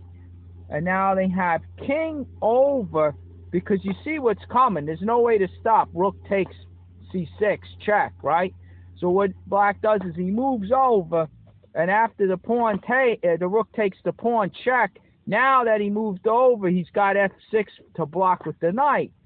Okay, but sure enough, what do you do when the piece is pinned? You pile up. Bishop e7, okay. Black defends with rook to h4, only way to go. And now you got the pawn coming down, etc. That's what this is all they give, okay, at that point, etc. Right? I mean, guys, I guess the pawn's going in for a touchdown. How's he going to stop it? Here's Schroeder's idea, right? All right, let's see what happens here. All right, he breaks the pin of the knight, So that if he pushes ahead, well, the knight could just take now, right? He's not pinned anymore. Now, if we take him, then the bishop ends up taking and covering. Oh, wait, let's see. Shredder wants to take with the king. I guess if he takes with the king, you can't go down anyway. At this point, what's pretty about it is notice the bishop takes these 2 squares away, and the pawn itself takes away e7 from the black king. But now, okay, now it's evaluating that it's better to push with check. But then he comes here and he's got that covered, right? What's he going to do? He's going to attack the, what's he doing? Attack the rook. Obviously, he can't take, right? Oh, wait, no, he can't take because it's defended by the rook, right? So, because if he was able to take it, the pawn still can't go in because the dark square bishop covers d8. That's what I was looking at. All right, so anyway, he goes here. It looks, according to the evaluation, this is a drawn game now. Okay, this is drawn. Look at this. All right, he gets that. All right, whatever, right? We missed something, I guess. That didn't crop up in the evaluation last time. Let's see. He plays this. You move ahead. He moves the king down. You take. You give a check. He takes. You come down. Check. Now he's got nowhere to go, folks. Now you're not going to do something dumb like that and give it right back, right? Because after this, look at this. There's no better move than this, right? Because the king, he can do nothing, right? He's stuck there. Look, what could the black pieces do? If he blocks, right? Right, what are you going to do? There's nothing. If he tries to get out of the pin like this, I mean, I don't know. There's nothing. He could queen. I mean, what are we doing here?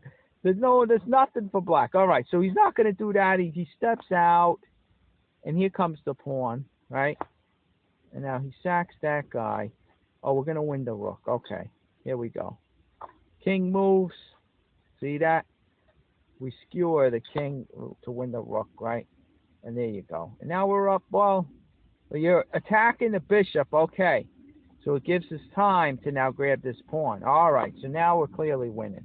We're up the exchange. Maybe tricky, I don't know. Maybe tricky. You got dark square blockade possible here. See this? Oh, he's going to come to F5, maybe try to pile up on this guy, right?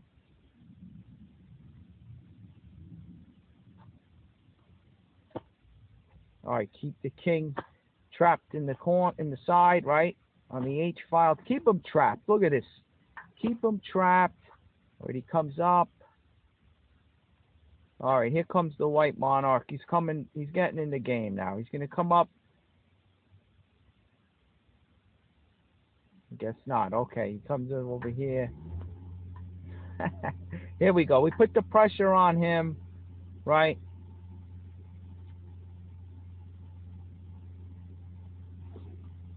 What's wrong with this?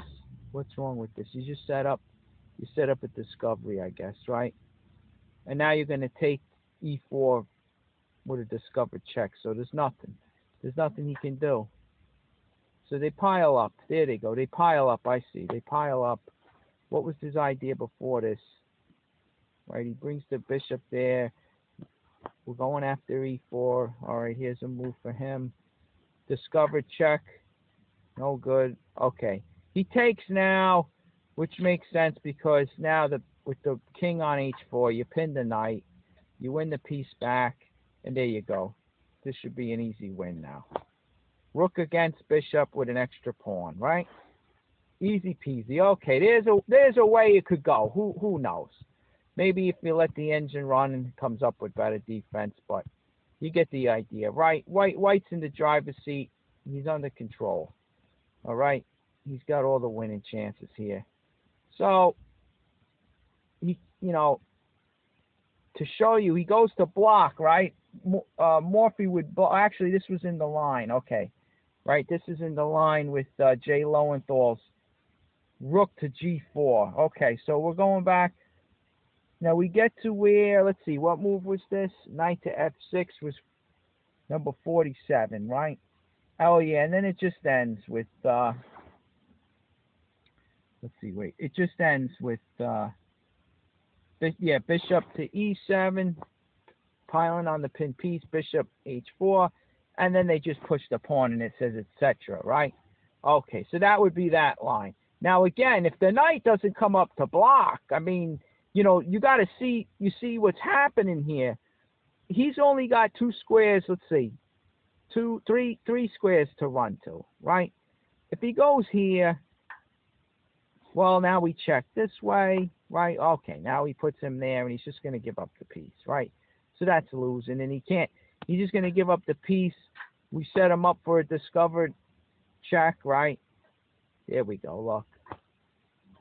He goes there. Okay, we go here. Look at this. We eat him up. It's all over. We got 2 bishops, right? To none. Okay, so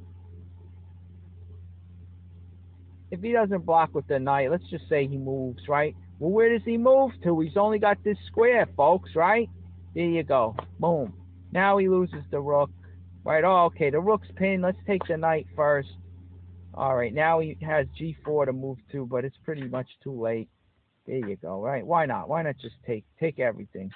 And you got 2 bishops again, right? Lo and behold. So you see what's happening, folks. He's got nothing at this point. He's got to, you know, he moves over to try to block with the knight, but even that loses. Okay, we looked at it, right? There you go. Okay, d5. All right, now, let's see. Oh, yeah, and here's the conclusion of these notes. Instead, if black didn't take with the bishop, if he decides at this point to take with the rook, well, now you got rook takes pawn check. Let's see, they give this. They give up. Now, this just loses a piece, I think, right? I mean, not for nothing. Okay, he's got the in-between move. In-between move of rook checks. But if we go here, let's check knight takes, and then we could take the rook, but then if we take the rook, then he gets this guy. See that? And now all of a sudden it's a game, folks. Okay, so we would take with the bishop. I mean, you know, the subtleties, you got to make sure you recapture correctly. You work it all out, you know. This has to do with calculating. You get better at calculating. You see all the little ins and outs. All right, there you go. So now you're up a piece, right? There you go. You're up a piece. Goodbye. You're gonna pile up on the F pawn. Right? Okay. So he's gonna give this guy up. There you go. Right. Here we go. We'll pile up. We win this one now. There you go. We got a bishop and a pawn extra. Okay, easy win. So,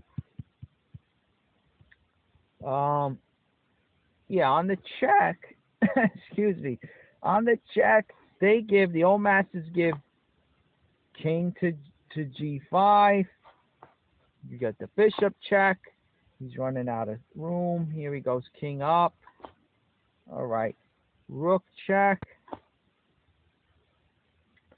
And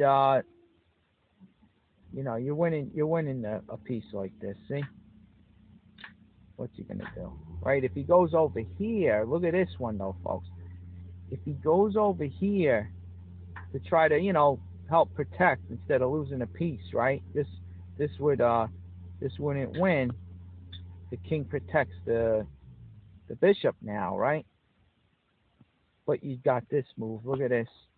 King over, and it's checkmate. Did you see that one, folks? You see that one, kiddos?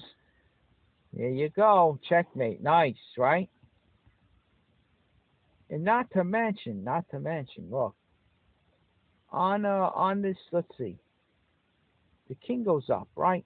Well, you could also destroy the bishop, but, okay, look at what happens. You figure knight takes and then the white king takes the rook, but doesn't work out that way.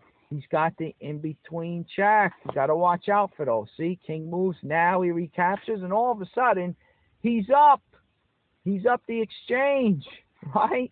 Again, move orders, all the little trickery, right? All the little things that could happen in this game. All right, you check first, and we looked at it, right? We looked at it. He goes over here, you get the beautiful mate, right? There you go. All right, so according to Jay Lowenthal, he suggests rook to g4, but he suggests rook to g4 here, but if white doesn't bite by chasing him out, allowing him to chase out the other bishop, and instead does a move like this, preparing to go after this pawn, well, you know, black's tied up here, folks. He's tied up. He really doesn't have many options, many choices here, you know. And just look at those bishops controlling these squares around the king, you see? The squares around the black king. All right, so anyway, we go back. Not rook g4. We have Morphy playing h4, right? Okay. Pawn takes. Here comes the rook. Going to attack the pawn. Anderson moves the pawn up.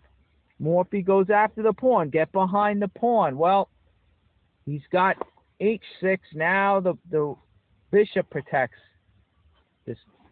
The bishop now protects this guy, see? So now, Morphy takes the other pawn. King attacks the rook because now we're threatening to take. We're threatening to take that bishop on c7, right? Like, let's just make a dumb move, right? Something like, I don't know, like this, right? You take the defender. See, now here it works. Here it works, folks. Because it's not like before where the rook had this in-between check, right? It's a little different. So when he does take the rook back, you end up taking the black rook, and you are up a piece. See, it works. The subtleties, folks, the subtleties. That's what I'm emphasizing, right?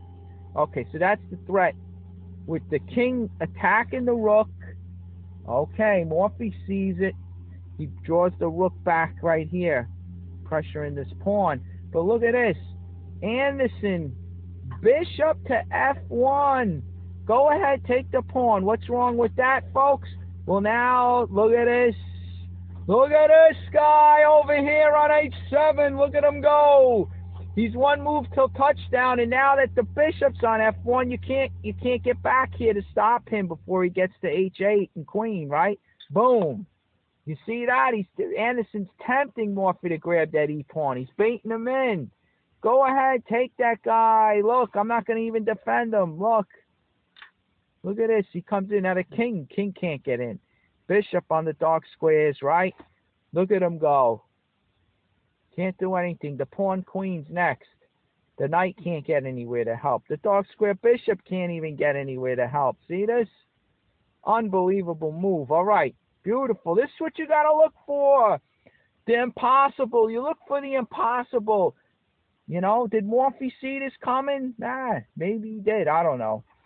He's kind of well, according to this, at this point, he's not busted, so still looks like he's in it. All right, anyway, here we go. He gives the check, okay? He gives the check, and, of course, the notes just state, of course, he cannot play rook takes e3 because of pawn to h7. Okay, we looked at it. All right, here comes the king again. Threatening, once again, threatening. Something like this, right? Oh, no, it doesn't work. Okay, it doesn't work. He's got c6, f3 check in between, right? All right, we go here. There you go. All right, my boo-boo. I'm making a couple of the jokes today. It's a crazy day. All right. So, yeah, again, you got to emphasize. Watch the position can change on a dime. Look at this. Okay, so once again, he has the c6, the f3 square to check the white king. In between move. You can't go grabbing that bishop over there to try to win a piece. All right. So anyway, king up, And now we got the rook. Okay, the rook slides back to g4. In order to get to the h file, if white was to try to, if white's to try to go up, see, this is the only defense. Only the rook could stop that pawn in this position. Okay, so he can't from here, as we noted, right? Bishop takes rook. So he comes back in order to get up there. All right, so now the bishop goes back, returns to c4. All right, here we go. Why is he going to do that? Well, the rook goes to the h file to put pressure on that pawn.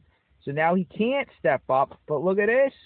Look at Anderson with the bishop, the light square bishop now lending a hand. Look at him go. All right, you know why that? That's to be able to support the pawn h7 now. Okay, so here we go. And Morphy's got to get rid of one of those bishops. This is looking pretty scary now. They're controlling these squares around the black king. They're trying to help this pawn go in. Okay, so he brings the bishop to d6. Try to get rid of one of these bishops. All right, they trade him off. Here he goes. He takes back. Morphy takes back, now hitting Anderson's rook. Anderson rook turns the table by playing rook to d7, attacking the knight. The knight jumps back. Morphy bringing the knight back to e8. Okay, so now Anderson has one more move now to protect this pawn, and he moves it to h7. Look at it. The bishop protects it. The rook also protects on d7. Okay, so now let's see. Where are we? What am I doing? All right, we got that was 53, right? So now the king's coming up.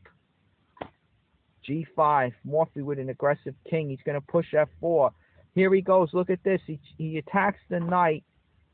Anderson, very aggressive player. Here he goes.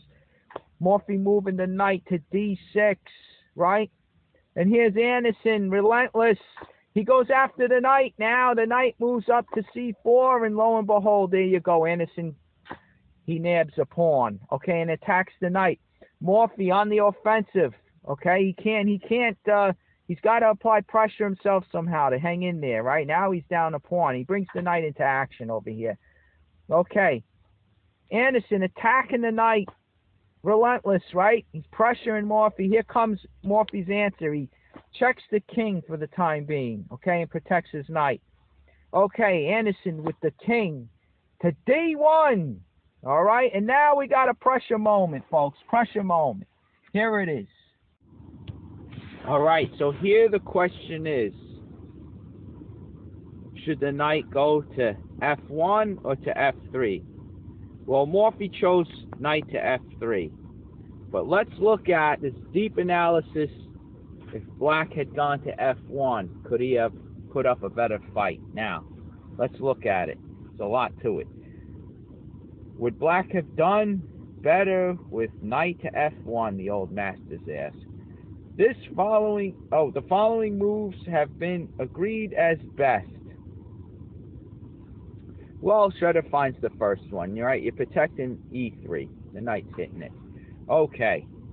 So rook to c3, and now they give f4, the exchange pawns. They break up these two white pawns, and now black could advance his e-pawn while white has a clear road down the d-file, right? So now the first question you got to ask, what if it's a pawn race, right? After this, they give d5, and Shredder has the correct move here. The old masters agree once again. King to e5, because the pawn race doesn't work out for black. e3, okay? And then they show, all right, here comes d6. And it just leaves it is to white's advantage. They leave it there, right? So let's throw in some moves with Shredder to make sure we got this correct, right? Okay. The knight moves, and there you go. You sack your rook, and then you're coming down, and there's no way to stop it. All right, if he ends up stopping this guy, right, you end up getting this one in, right? You got two of them there down on the 7th rank, right? So he can't do that. If he moves over and he dives in with the knight, this only goes so far, right? You go, even if, look at this, folks. Now watch this one very closely. You're probably seeing the pattern getting set up. Knight to c3. Now, if he goes this way, you could check him all day, right? It would be a perpetual check, and black would get the draw. But lo and behold, he does have king to A1. Now, I know what you're saying. This is a mating setup, right? A mating net, knight and rook. You got to know this one, kids. Look at this. It sets up a mate, right? But you got the bishop over here. Oh, don't forget him. All the way across the board. Wham, right? He comes to the rescue. And he saves the day for white. Look at that, right? Those sneaky bishops all the way across the board. Sometimes you miss them. Look at this. So white can go, I repeat, he can go to A1. So the bishop saves white from an otherwise embarrassing situation. Because if he didn't have that bishop there, he'd have to resort to the draw, right? You'd rather get the draw than get mated, right? But luckily, there you go. The bishop saves him. And then even if he takes this one, you get that one, right? There you go. Similar to before, right? But white could easily win this one. He's up +5. No match. The rook's no match for the queen here. Okay. So there you go. Let's go back. You can't do this. All right. The foot race does not win for black, right? So you try it. Once you try that, you sack the rook, and you're going to get your queen. Okay, so what else could black do here, really? Can he do anything? All right, maybe some of you are saying push the pawn. Well, all right, let's see. King over, right? Where does he go now? All right, he's just giving us the knight. Okay, he's just giving it to us. I mean, all right, Shredder likes this. Why don't you just take this guy? He goes in, you take him, right? Where does this go? What does it do, right? What's going on here? He can't do anything. The rook's overloaded, right? He tries to stop this one. The H pawn goes in. He gives some checks, maybe. But how long do those last? The king can't come up to threaten mate because you got your white rook on C3, right? So there you go. The checks run out. What's he going to do? The checks stop coming. And there you go. It's all over there. How do you like that move? Yeah, all right. So, you know, black's got nothing left. Right? He's got nothing left. This, all right, the check. Where does he go from there? Knight comes back out. Ah, look at that. You sack him this way, right? Instead of for the pawn, you sack him for the, you know, for the knight. All right, so what's he setting up here? Look, he's going to try to check you with the rook and then promote on E1, right? All right, look at this, taking over the H1 square. He goes here, right? Now he can't deliver mate. Black can't deliver mate on the back rank. See, the bishop covers. That bishop once again coming to the rescue, right? He's a day late and $1 short. He can't do it. Black can't do it. He's got him set up in a mating net, but he can't deliver the death blow, right? So what's he gonna do? So now there you go. Look at the evaluation. Mate in 150 moves, right? So easy enough, right? You think you could pull it off? Mate in 150 moves. All right, now here it is. Mate is 7, right? All right, here we go. Okay, you're gonna see the beautiful thing about the queen on an open board. That rook really doesn't have many safe spots to go. Look, if he goes there, you could check him this way, and you pick. Big deal. You pick up there. Go ahead, take my bishop. Okay, well, we could do something like the queen. It can fork all over the place. See, we had another one. Where was the other idea? They wanted to put him on C3, on C7, and you fork him this way. See, you get him this way. You know. These are the little patterns you pick up, folks. You'll get them. You'll get them. See that? Here, he likes this again. Still works. He thinks he gets the bishop for something at least, right? But it's all over. Okay. So there you go. He's got nothing. He's got nothing. The foot race does not win. The old masters were correct. They just left it after let's see, was it D6? Let me find my place. What move is that? 62, apparently. Let's see. Yeah, D6 is to white's advantage. They left it at that. Okay, now, let's go back, okay? Because they gave, all right, of course, Shredder finds it. King to E5, right? So now, here we go. Now Jay Lowenthal gives rook to b6. I mean rook to c6, and it says let's fight this one out. Okay, let's look where this goes, because that's where they stop, right? And we'll show you why. Here comes the knight. All right, you check him. He comes over here, right? Now the idea of this, let me be thorough here. The idea, obviously, you bring down the rook. You're controlling with that rook. You're controlling d6. You want to push your pawn to d6, right? Your light square bishop. Let me just make a move over here. Look, your light square bishop controls e6. So when you push, the king can't come up, right? And then try to get in front. Okay, so you're really trying to promote that pawn. Rook to c6 helps you push that pawn up. All right, so black has this check, though, right? He goes over here, and let's see, you get the knight. Okay, he likes the knight over here now. All right, you give the check with the rook. Now, if he takes, you're getting set up for a discovery. See this? The bishop, right, is unleashed with a check to the king. King goes over. You could trade, okay, and then no way can the knight stop the pawn coming in from h2, right? So there you go. There's the idea. So the black king can't take that pawn, all right? Else he's victim to a discovered check. So he comes up to d4, right? Now, all right, they give what do we got? We got this. Okay, you're protecting the pawn here, so the bishop can be relieved. He could leave. Here comes the king. Now, if he tries to set up a mate threat, you see this, folks? Let's just make a move, right? Something. Let's say you're advancing the pawn. Oh, I'm going to get my queen. It's mate, folks. See, the king is keeping the white king out. See that? The black king on c3 sets up a mate on the back rank. So you got to be careful. So okay, so white has a check. And all right, where's he going to go? Who knows? Goes to d4. All right, you're marching the pawn up. And it looks like at this point, white's doing pretty good, right?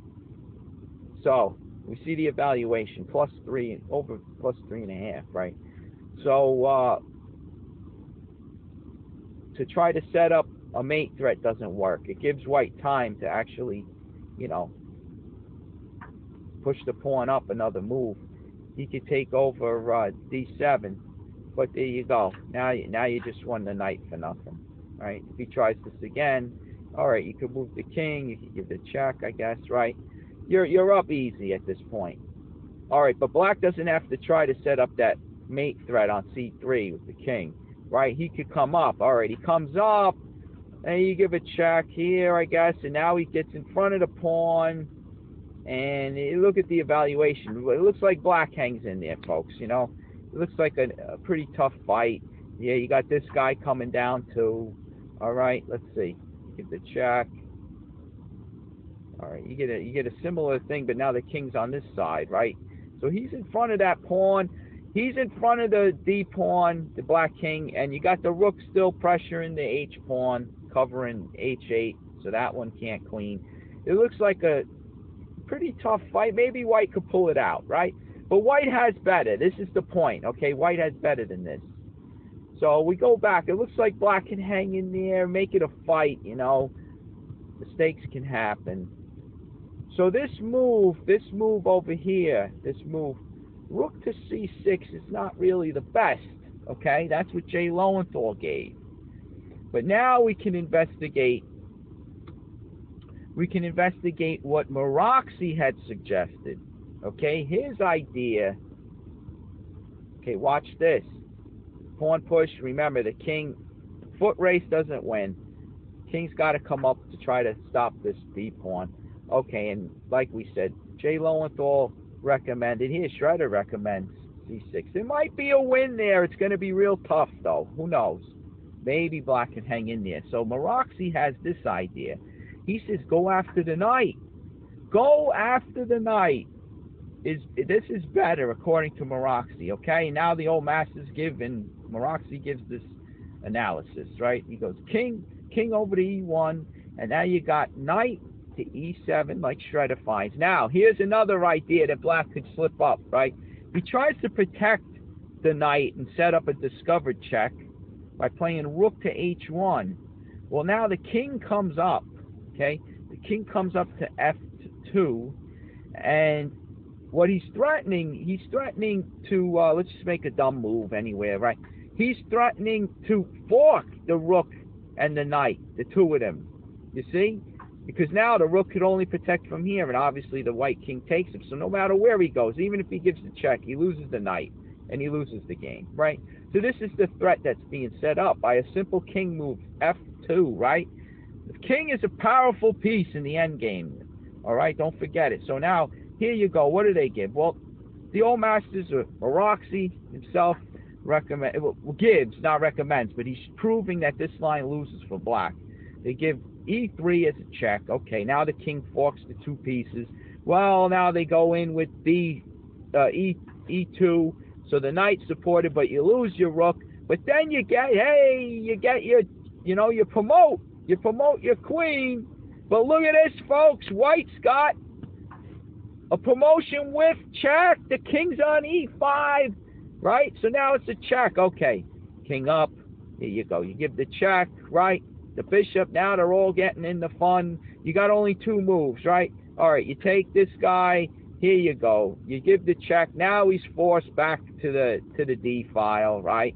The rook, he can't go this way. He's forced back there, and you can easily skewer the king, right? And he moves wherever, and then you just come in. You could take the queen. I guess you could go for mate too, right? He goes there. You go check. He goes over there, and there you go. You set up a nice mating pattern, right? Beautiful. So the two black pieces are helpless against it, right? So there you go. I mean, that loses if he takes the pawn. If he goes this way, well, we got the similar thing. Look at this. Look at repeats. Look. He goes over there. There you go. Instant replay, right? Except this time the white pawn survives, right? Okay, so here, that's it. There you go. He loses that line. Beautiful variation, right? You got to admit. White queening with check. Okay, and he takes over from there. So that loses. That loses for black. Now, look at this. Now, after the check, king over, did Shredder find anything different? Not really, right? Because if you do this, and he gives the check here, right? Okay, he comes in. Look at this, folks. He still can't go in because it's still check for white, see? Still check. There you go. What's he going to do? Here we go. He's going to have to give up the queen because it's going to be all over, right? There you go. Got moves like that. There you go. Look at this. Another pattern. You see how the queen supports the rook instead of on the edge of the board like the last variation? You got him on the back rank.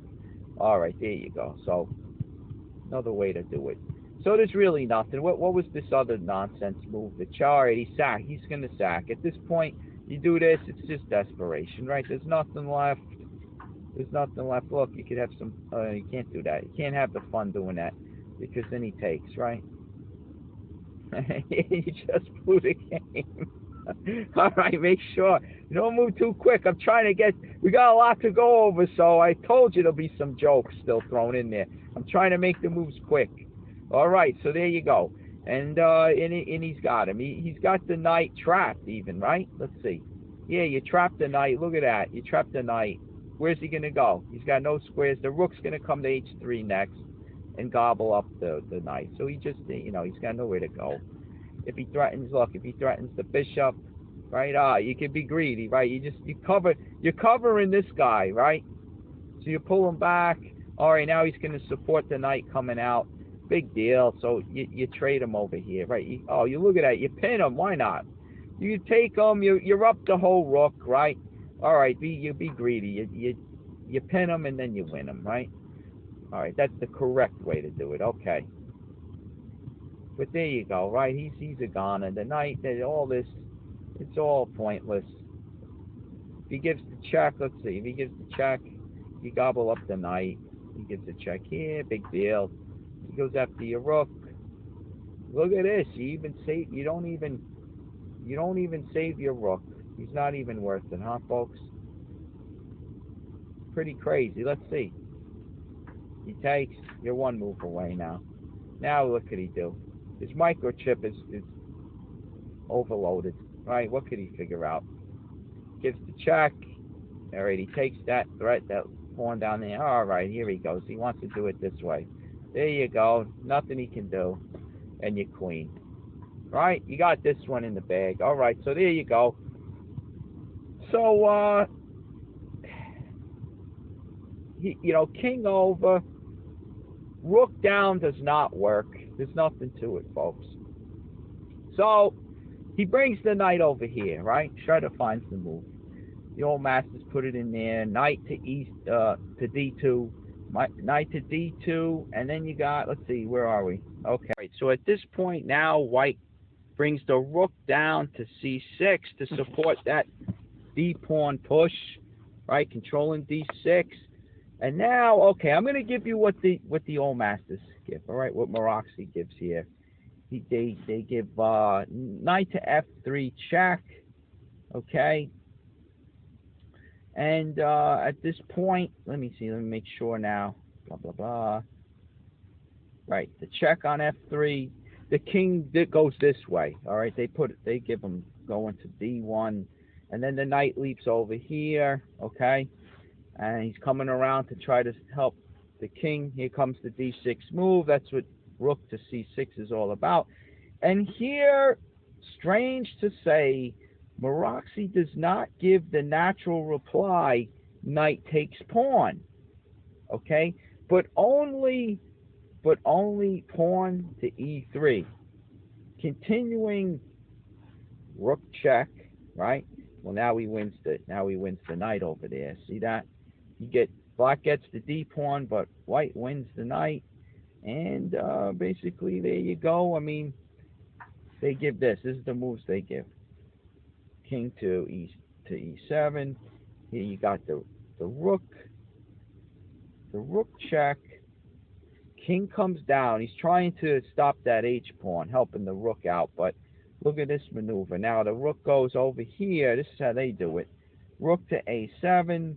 Here they just give us a move buying time here with the black rook. And now what has happened is the rook supports the pawn, right, on the 7th rank. So now the bishop can move out of there, pull it back to C4. All right, rook here, nothing much that black can do. And at that point, let's see, what do? They give the check this way. Look at this. They give the check, right? He can only go here. And then after the king moves, they give rook right here, and then it's going to come down to G8, give the check, and then it supports the pawn, right? They just leave it. Rook to G7 wins. All right, let's say he goes back here. Big deal. You give the check. All right, now he moves out, and there you go. You got rook support for the promotion, right? He gives up the rook, and there you go. Easy win, right? So there you go. That's how they do it. A little technique. It's pretty, right? The king's trying to get in there, but with no luck, right? I mean, even Schroeder, look at this. Let's see. Does he like that the best? Yeah, why not? It worked, right? It was good enough for a win. Okay, that's the old masters give. Now, let's go back. So after this move, right, D6, they say, the Morphy only continues with this, but a very, let's see, was it knight? It's on move 65, okay? So instead of the pawn push, they said now if knight takes pawn, a very interesting continuation comes about, okay? You don't want to do this because then he's covering the 7th rank and you can't get this guy down. I guess you could go like this, but it's a draw, folks. It's a draw at this point. See the evaluation? So you leave the knight there. You let him grab that pawn, but now you push this one, and he's going in for a touchdown, folks. Nothing white can do. I mean, nothing black can do to stop the white pawn going in, right? Here you go. He gives a check. Watch this now. It's pretty tricky, though. It's some pretty lines here. Give the check. He wants to be relentless with these side checks, right? Here he goes again with another one. Okay, now, here you go. They give king to b4, exclamation point. The point of this move, the suggestion of Mr. Amos Byrne, will be seen on move 71, when it is essential for white's king not to be at c4, since, let's see, not to be on c5, since if he is driven to b5, black can continue with rook takes bishop check. Okay, let me show you what they're talking about, because the way they wrote it here was a little confusing. But here you go. Watch this. How's black going to stop the pawn, right? The d pawn going in. You can't do anything but to attack from behind. And lo and behold, white has an interference, folks. Interference move, right? So he blocks the d file. Now, if he goes ahead and check, if he just goes ahead and takes, right? Now white could pin that rook, because the black king, right, on this rank, he can't take the d pawn now, which he'd like to do to stop it from queening. He'd be forced, because he's pinned, to take the rook, and there he goes. He gets the queen, right? Now that might look like, ooh, this may be tough for white. He's got the rook and the knight for it, right? And a pawn. But when even if he saves the rook here, you get forked, see, and you lose the knight. All right, he wants to take with check or something. What's he doing? All right, now he takes. Now he's threatening the pawn. And this could be a little tough, but white could pull it out. I'll show you another variation. I think we'll go into it, where they fight along. You know, that pawn could be trouble. Sometimes a pawn, a rook, and the king could set up like a fortress and keep the white king from getting up. And all white would have are checks with the queen, but he can never really mate. Usually that takes place in the corner. Like if you got like the g7 pawn and if you got the g7 pawn and the rook on f6 and the king's hiding, you know, on h8 or g8, the white king could never make progress. But in this scenario, white could pick off the pieces with the queen. All right, we'll show it later. We'll go into it. But the point being, see, it's pretty now that he takes and you pin that rook, so he can't get him, right? Now watch this. Here's what the notes were trying to talk about with Amos Byrne's line. This is why he recommends the king going to b4, because watch what happens now. When he checks, if he just takes, this is what we get. But look, if he checks here, well, now he could block, right? He could block like this, and then he wins this one, and then you can pin him like that, see? And it works again. It's like it transposes in a sense, right? And you get, there you go, lo and behold, we got the same thing, right? But now, what the notes were talking about was it's bad if the white king, okay, you go to you could check. The mistake for white would be to move to b5. Now look what happens. He takes, you pin him, right? But now he takes with check. Folks, with check, c5, the crucial square. Why? Because when the king takes the rook, he's forced, right? It's a check now. In the other lines, he was here. He wasn't forced. You push the d pawn and get your queen. But it's check, so now he has no alternative. He has to take the rook. And now he's on c5.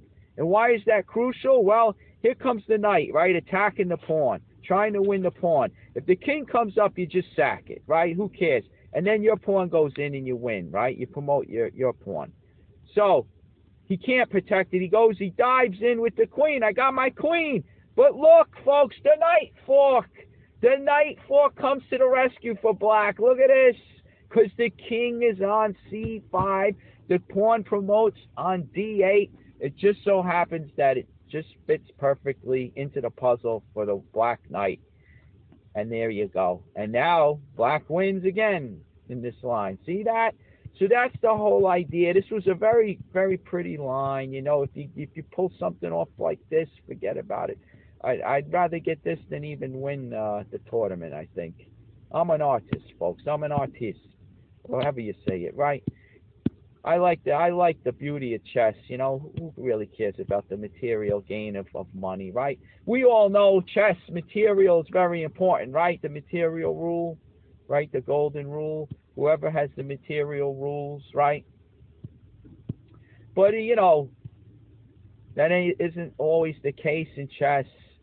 The beauty, the art, right, folks? You pull something off like this, boom, boom.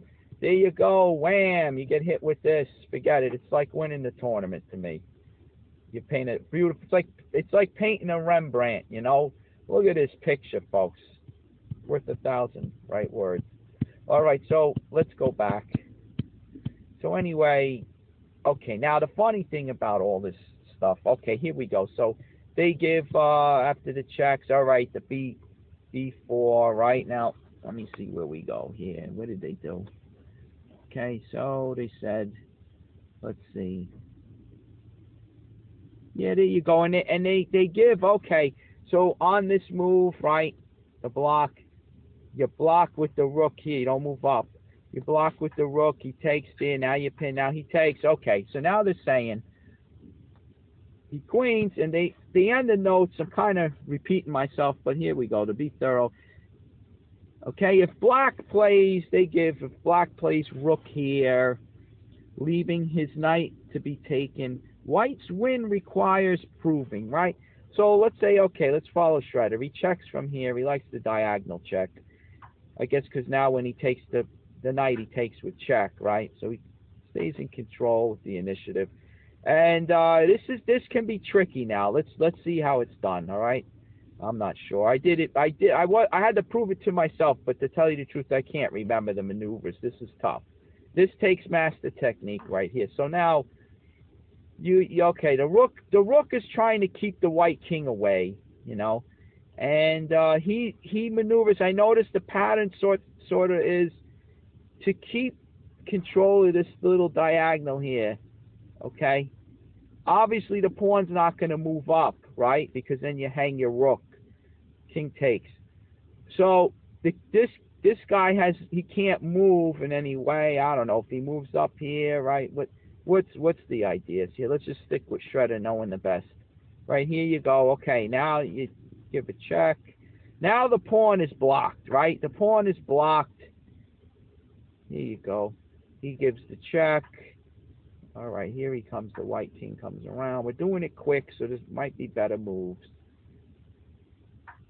I mean, what happens if he goes like this, right? Well, look at that.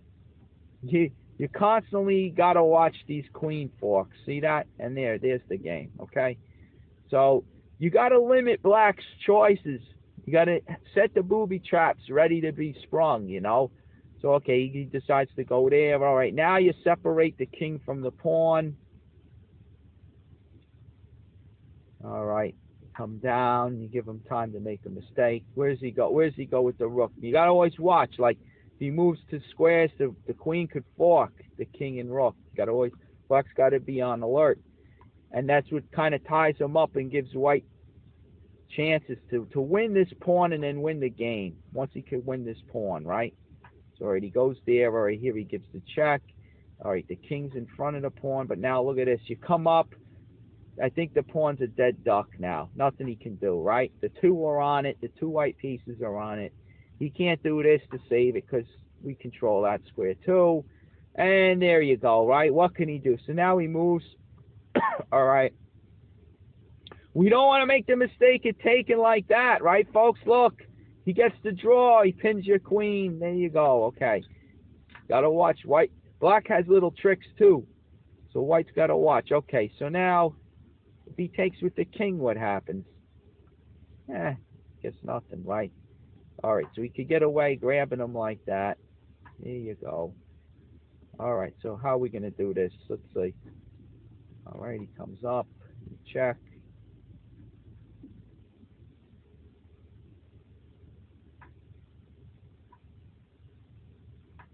All right, now you got him on the back rank. Okay. You got to watch stalemate maneuvers, you know. There's ways black could set up a stalemate also. So you got to be careful. All right, now we're looking to fork, right? The rook is away from that king. We're looking to fork. How's he going to do it, folks? Let's see. He's going to give a check. King up.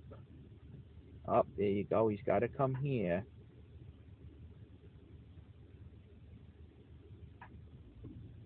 Doing it quick. Where's he go? Where's he go? All right, he has to move the rook away, right? King can't move or he loses the rook. So the rook's got to move. So the question is where, right? He can't go. Well, can he go there? What happens if he goes there? We give the check. Oh, we're setting him up. Let's see. We're setting up a mate. You got to watch these. He gives this, but it's not a stalemate scenario. See, you always got to watch that stalemate. Always double check, folks. When you got the king against the, you know, when he's boxed in, always watch so that rook can't sack itself to deliver a stalemate.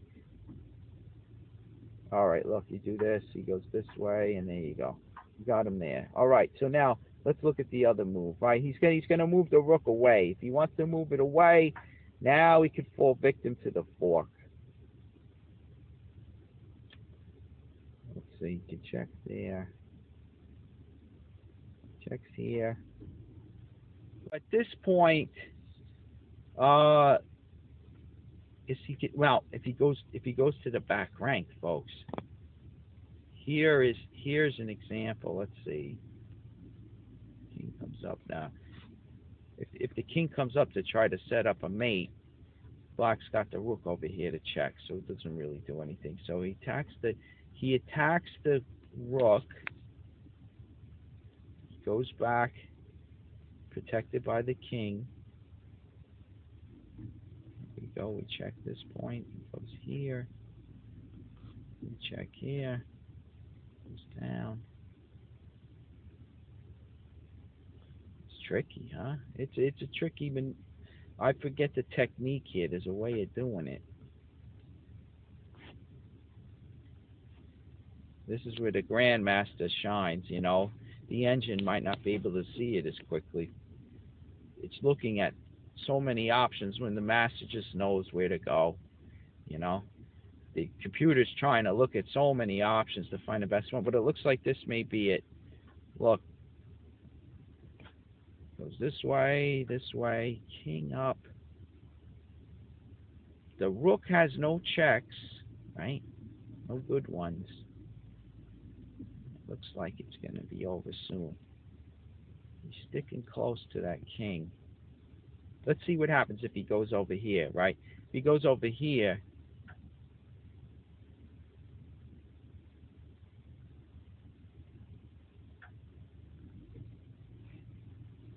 okay, here we go. Watch this maneuver. I see it now. You check him over to the file, right, to the G file, no matter where he goes, and now you can fork that rook over there on A2. See that? Those are the type of maneuvers you're looking to do. See? That's a good example. I was looking for one of them to show you, but okay. So instead, he goes back. All right. I guess he's going to try. He could check on E1 maybe. We can't let him do that. Let's see. All right, now we take control of that rook check. So he goes there. All right, now the king comes up. Look at this. I'm seeing a technique here, folks. I noticed we're squishing him back, right, on the G file. All right, now he's forced to go over here. So now can we do it similar to before, right?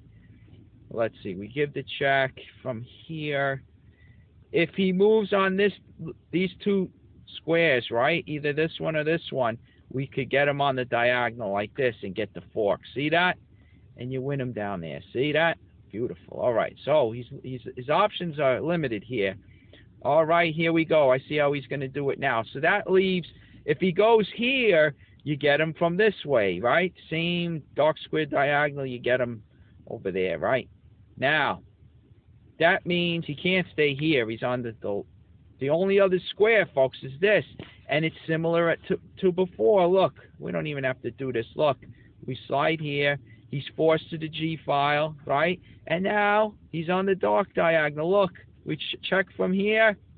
Wham! See that? Now, my point being, I see that, and look, Shredder didn't even see it. If you notice those arrows, he didn't see that one, right? Look, he wants to go here. I'm going to do it this way. Let's see what he found. What does he like?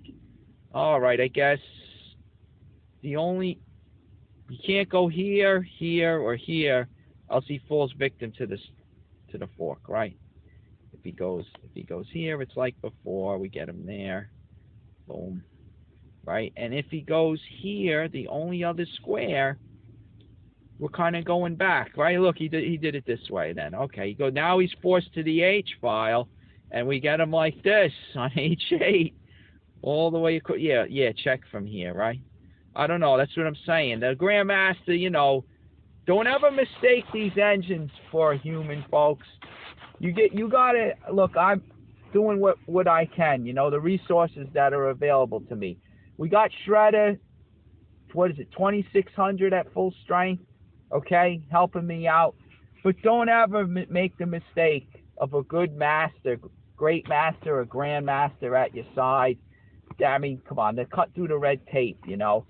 They'll give you the reasons. This is what I'm using the engine to try to help me explain it to you as best as I can, being a high-level expert, you know. I'm not a master yet. I'm close. I don't know.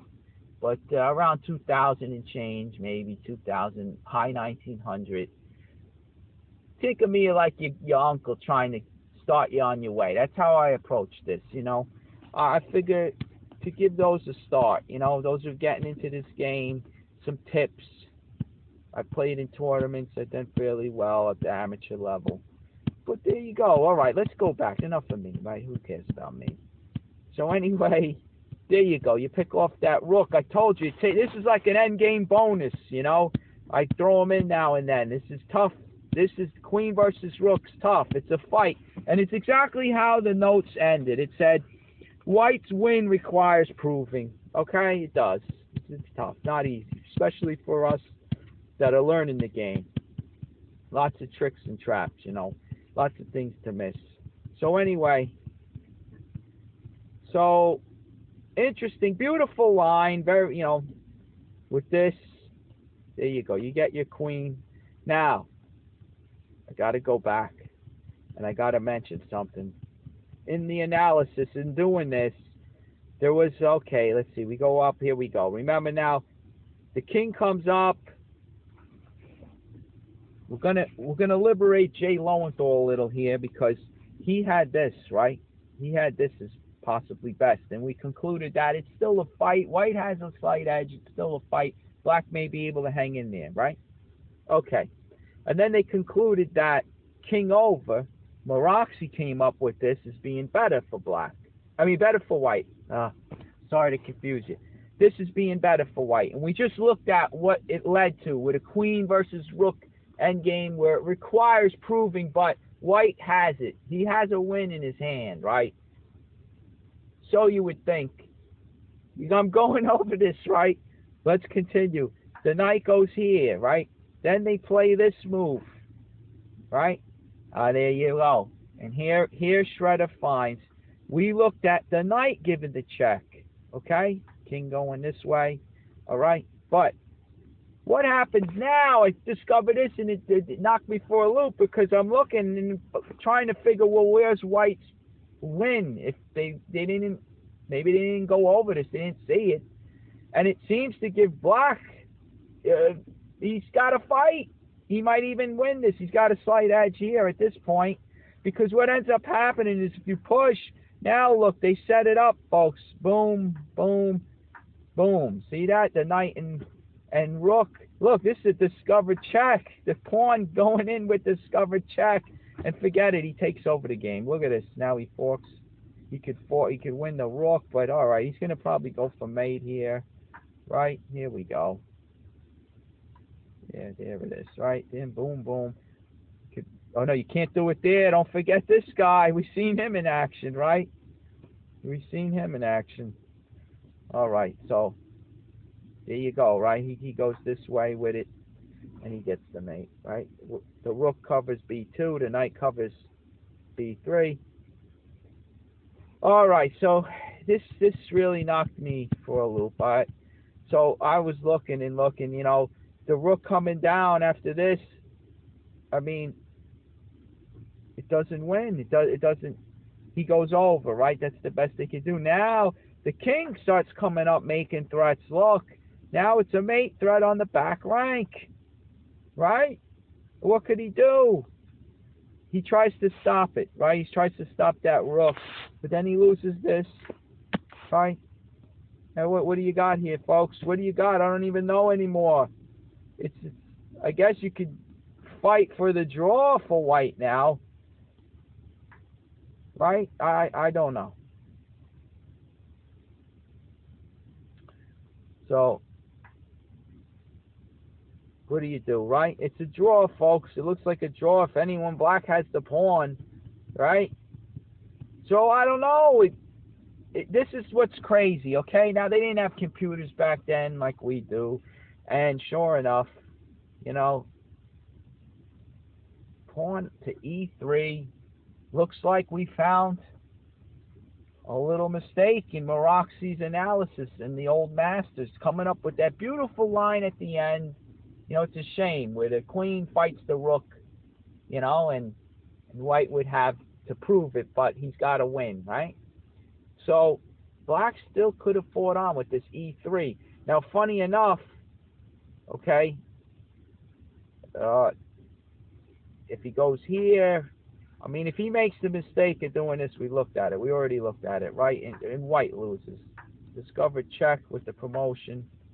Okay, and black wins. So instead of the pawn push, now you got white going this way, and then he's, you know, it's nobody's game. It looks like a draw, folks. Look at this. He goes in over there. There's no rhyme or reason to any of it. All right, what's the point of this? He wins this, gives up that for nothing. You go over here. He's offering the bishop. He would take with check, and he would take here, and there you go. It's a draw, right?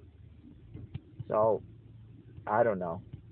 I guess that's what happens. Like, the main point to this, right, is that you're seeing these ideas. You're seeing the discovered checks and the pawn promotions and the forks, that beautiful knight fork and that variation. Okay, so it was a moot point, because, you know, technically black still has to draw, but look at that beautiful line, right? Yes, it required this. Here was the mistake, okay? Instead of, after the rook comes down, in their analysis, the pawn, they didn't play the pawn up, which is all a world of difference. They played the knight check. And you see the subtleties of this game. They gave this, and there you go. And this is what we finally reached, the variation with queen versus rook at the end. And all the beautiful stuff we saw that could happen with the, you know, the knight fork possibility, right? All these things, you got to understand. So what? It's not perfect. The analysis was not perfect. So many people, these high-ranking guys, they criticize this old book here that I'm holding in my hands, full of all these beautiful lines and combinations and mating attacks, right, folks? Oh, they criticize all this. The technique wasn't 100% like it is now. It isn't as good, right? I shouldn't say 100% because nothing's perfect. The point is, you pick up the ideas. You get these ideas during your game. In your own game, they're going to crop up. You'll remember one of these lines that, oh, I can't promote because I fall to the knight fork. He's got me, you know. You see these things. So you got to remember when you're playing these games, folks. I know I'm kind of going on here, but the point is, nobody's perfect. Nobody's perfect. These masters at the highest level, if they were perfect, every game would be a draw. And yes, in high-level ranks, you see a lot of draws because they're evenly matched and they got so much info in their head, so many patterns in the knowledge, right? So a lot of them end in draws. But you and me at the amateur ranks, I mean, forget it. One guy's going to make a mistake, and then your opponent's going to make a mistake right after it. You're going to teeter and totter back and forth. It's whoever makes the last mistake pays the price. You understand? That's how it works. until you get to the high ranks. And even these guys, they make these mistakes. They may not see E3 either. They might go in for the check. You never know, folks. It's the beauty of this. Nothing's perfect. We're human, right? All right, so there you go. Right, there's my philosophy. Right, put me up there with Confucius. Right. All right. Anyway. All right, so there you go. We got this. We got that. Right. We got this. Now, all this stuff stemming from, again, I told you the end game's crazy, folks. After the king goes down, this whole segment of all these lines that we're talking about was if the knight went to F1. But the knight doesn't go to F1. It goes to F3. Morphy with knight F3. All right, so here we go. Let's conclude, because the rest is pretty quick. It's not as bad as what we, not as, we don't go into the deep forest in the rest of this game. So let's finish it up. Here we go. Rook down to relieve the bishop, protecting that H pawn. Here we go. Okay, the king comes up. The king comes up. Here we go. Pawn's gonna make a run. Well, here goes. Oh, my fault. Wait, let's see. No, that's right. Okay, the king came back to try to play defense. Okay, so here comes this guy. Right, he comes up. Pawn takes pawn. Right, that's just to clear the way for this guy. So Morphy's pushing his pawn. He's trying to get there first. Notice, he set it up with his pieces, folks. Pawn to E2 check, and then pawn to E1 queen, right? And he's trying to set it up. It'll be a mate. It'll be a mate, folks, right?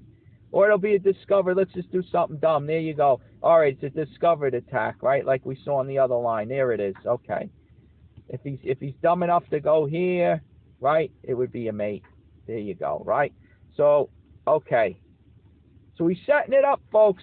But look at Anderson. Anderson sees it from a mile away. Here it is. He plays the rook to cover, right? Well, the pawn goes in with check. Okay, big deal. Rook sack, right? He sacks him there. Now, he could take, right? But then what does that do? Right? It does nothing, okay? It does nothing. He's lost plus 29 for white, right? Plus 29. What do you do? What do you do, folks? Where do you go? Here you go. You take away the checks. There you go. He stops this one. This one's going to walk in. There's nothing he can do. Right? He's going to walk in next. There you go. And look, he gives up the knight. There's nothing to do. All right, so we go back. Right after this, he takes the pawn. Anderson takes. All right, here comes the check. Only square. And then look at this. You get the knight fork. Ain't that pretty, folks? But look, here he goes. He attacks. Actually, Morphy goes, let's see. Yeah, Anderson goes here. But let's say even if he goes there, the same result.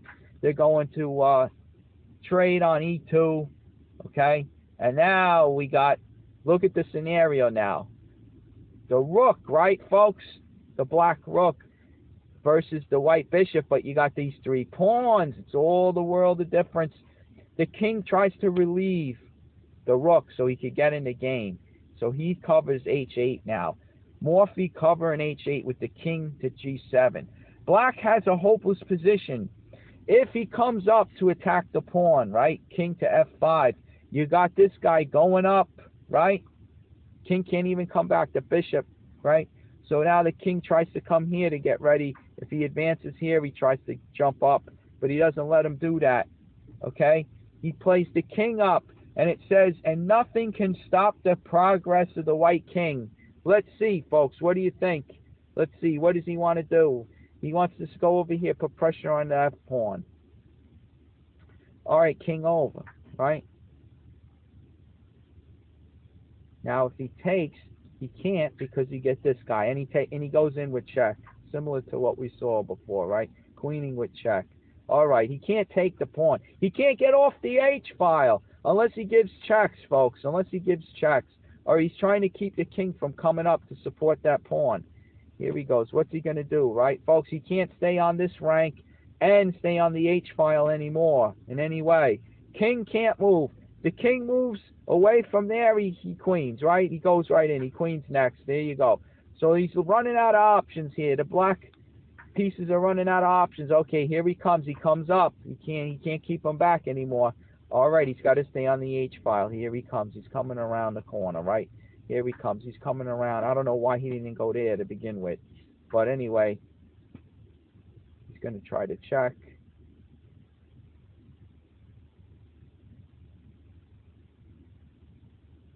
I mean, what are we doing here? Already, there he goes. He goes there. He relieves the rook. The rook could get in the game, but now, oh, he's gonna block with his bishop. Look at this. Yeah, look, he stays there. Look, he's gonna block. There's the interference again, folks. Already loses this guy, but this guy goes in, right? Shielded by the bishop. Beautiful. He can't even throw a crazy check in because the bishop covers that. All right. So there you go. He does it that way. He gets him that way, right? All right. So anyway, going all the way back. That's if he goes up, okay? You know, it takes work, but you got it. You got those ideas. Rook can't come off the H-file. The king can't move. Pawn's going to promote somewhere, right? Use the bishop as a shield, right? This is why you're doing it. Not whether the guy won fair and like 100%. No, there's no game that's played perfect unless then it's a draw, right? This is what I was trying to point out. Okay, so after this, Morphy brings the king down. Morphy brings the king to G7. Okay, so now we got king up. Here we go, similar to before. All right, now the rook could get in the game with these checks because the king is covering H8 over there. So he gives a check. All right. King comes up. He goes after the F pawn, right? Okay. Anderson moving up. Gives him a check. Okay. He's shielded behind the F pawn for now. He attacks the D pawn. All right. Look at this. He brings the bishop up. He lets Morphy take this guy if he wants. What happens if he takes? Well, now the king could come in, see, to help support that pawn coming in. Next would be here, and the D pawn comes in, and he'd have to sacrifice the rook for it, right? What else can he do? All right, he goes after this guy. We don't want to lose him because he's going to sack the rook for the D pawn. We got to at least have another pawn to promote after that, right? So here we go. We come in. He's going after the F pawn, right? All right, maybe we're going to promote that one, right? Here we go. We push him up. He comes around the side to be a nuisance. Okay, here we go. Let's see, he's going to stop this. He's going to stop the check. If we promote, if we do it now, let's see what happens. I think the king comes up, right? Okay, and he still can't get the pawn. Look at that. The pawn itself stops him and the king. So he goes in that way. So you get him a win. Look, a mate in 150 moves, right? According to the evaluation. So you got it. You got it easy. No problem there, right? So let's check out what he does. He doesn't let the king come in. He ends up playing, let's see, so he plays the rook. He plays the rook up here. Okay? Rook to D4. All right? So now he attacks the rook. Rook comes back. He brings the other pawn. He's pushing the other pawn up now. Rook goes back to attack that because he knows his king's going to have to get over there. Right? Now we give the check. And look at this. King takes pawn. All right? If king to bishop, if king to F8, okay, they give this. Okay? Now watch this. This is what you gotta pay close attention to the defender's resources. All right? Look, he goes here. Okay? Now he gives the check. Okay? All right, he would block. What if he went here, folks? What if he went there? Well, you could play kamikaze rook time. Look at this. Crazy, folks. Crazy. Why? Because it's stalemate. Did you see this stalemate? Come on, admit it. You didn't see it coming, did you? You didn't see that the pawn takes away G7. The king and pawn take away E7. The measly pawn on D7 takes away E8. The bishop takes away G8 and F7. It's stalemate, folks. The king is safe on F8, but he can't go anywhere. It's stalemate. You see? So you got to always watch. Block, okay? And now, no matter, even if he takes here like this, all right. So what? He can't come over to get this guy. Look at it. The pawns themselves keep out the black king. And you can now. Can you do it, folks? Can you queen? Can you queen yet? No, you can't, because it's stalemate again. You got to admit to yourself you didn't see that one, did you? Right? Let me slap you across the face a little. You got to admit it. Come on. You got to get with this. You got to look before you leap, folks. You got to look before you leap. All right, he goes here. Don't ever underestimate the defender's resources in the end game. I told you it gets more complicated at the end game. Less pieces, it's more complicated. All right, simply just move. So now the guy can go somewhere, right? He goes here. If he goes down, you could promote with check, right? Okay, so he goes up. Is this stalemate? Check. No, he has F7. Okay, so there you go. He has E8 too, right? I mean E5 also. All right, there you go. So it's an easy win now, right? Was it so easy though, folks? You gotta admit it. You blew it. You blew it at some point, right? One of those two, right? All right. So anyway, you know, and Morphy takes the pawn. Okay. He didn't even go for the little trickery there. That would have been cute, you know. But it would have been sad if Anderson fell for that after the way the way the game, the match, there's the word, I couldn't find it. The way the match was going, that would have been sad. But come on, Anderson was a sharp tactician. He would have saw it. I would have bet my life on it, right? Here we go. Okay, so now, all right, Anderson comes up. He got this far, folks. I tell you, he earned this one. He earned this one. Look at this. Rook to the side. Morphy's still fighting hard. Here you go. King up. Anderson's got the answer to the checks. A simple bishop block. We've seen him that being utilized in those other variations. Look at this. So here you go. The block. And you got Morphy resigning. There it is. Doesn't matter what he does now. Let's see how it goes. He sacks this guy. All right. He comes in. All right. You move over. You get this one, but not this one, right? There you go. He goes in for touchdown. All right. So Anderson, he earned it, folks. He earned that one. You got to admit it. He earned that one. A beautiful game between the two. I mean, Morphy was fighting. They were pretty even, you know, and there was some resources, some other moves here and there along the way. But give credit to Anderson, you know, he hung in there for this win. He earned it. And one of the tough wins for Anderson. Okay, so there you go. So we got to conclude. Hey, we got what? Anderson's got 2, right? Anderson's got 2. What do we got here? Let me just look quickly. I think Morphy's got, what was it going to be? The winner of the first 7 games, right? The first 7-1 games to either party should decide the victory. All right. So Morphy's got 6. Anderson's got 2, right? And there was a draw, folks. So who knows? Maybe this is going to be Anderson's turnaround here. He's going to get some confidence and come back. Who knows what's going to happen next, folks? You're going to have to tune in. The Morphy-Anderson match continues. All right, I hope to see you there.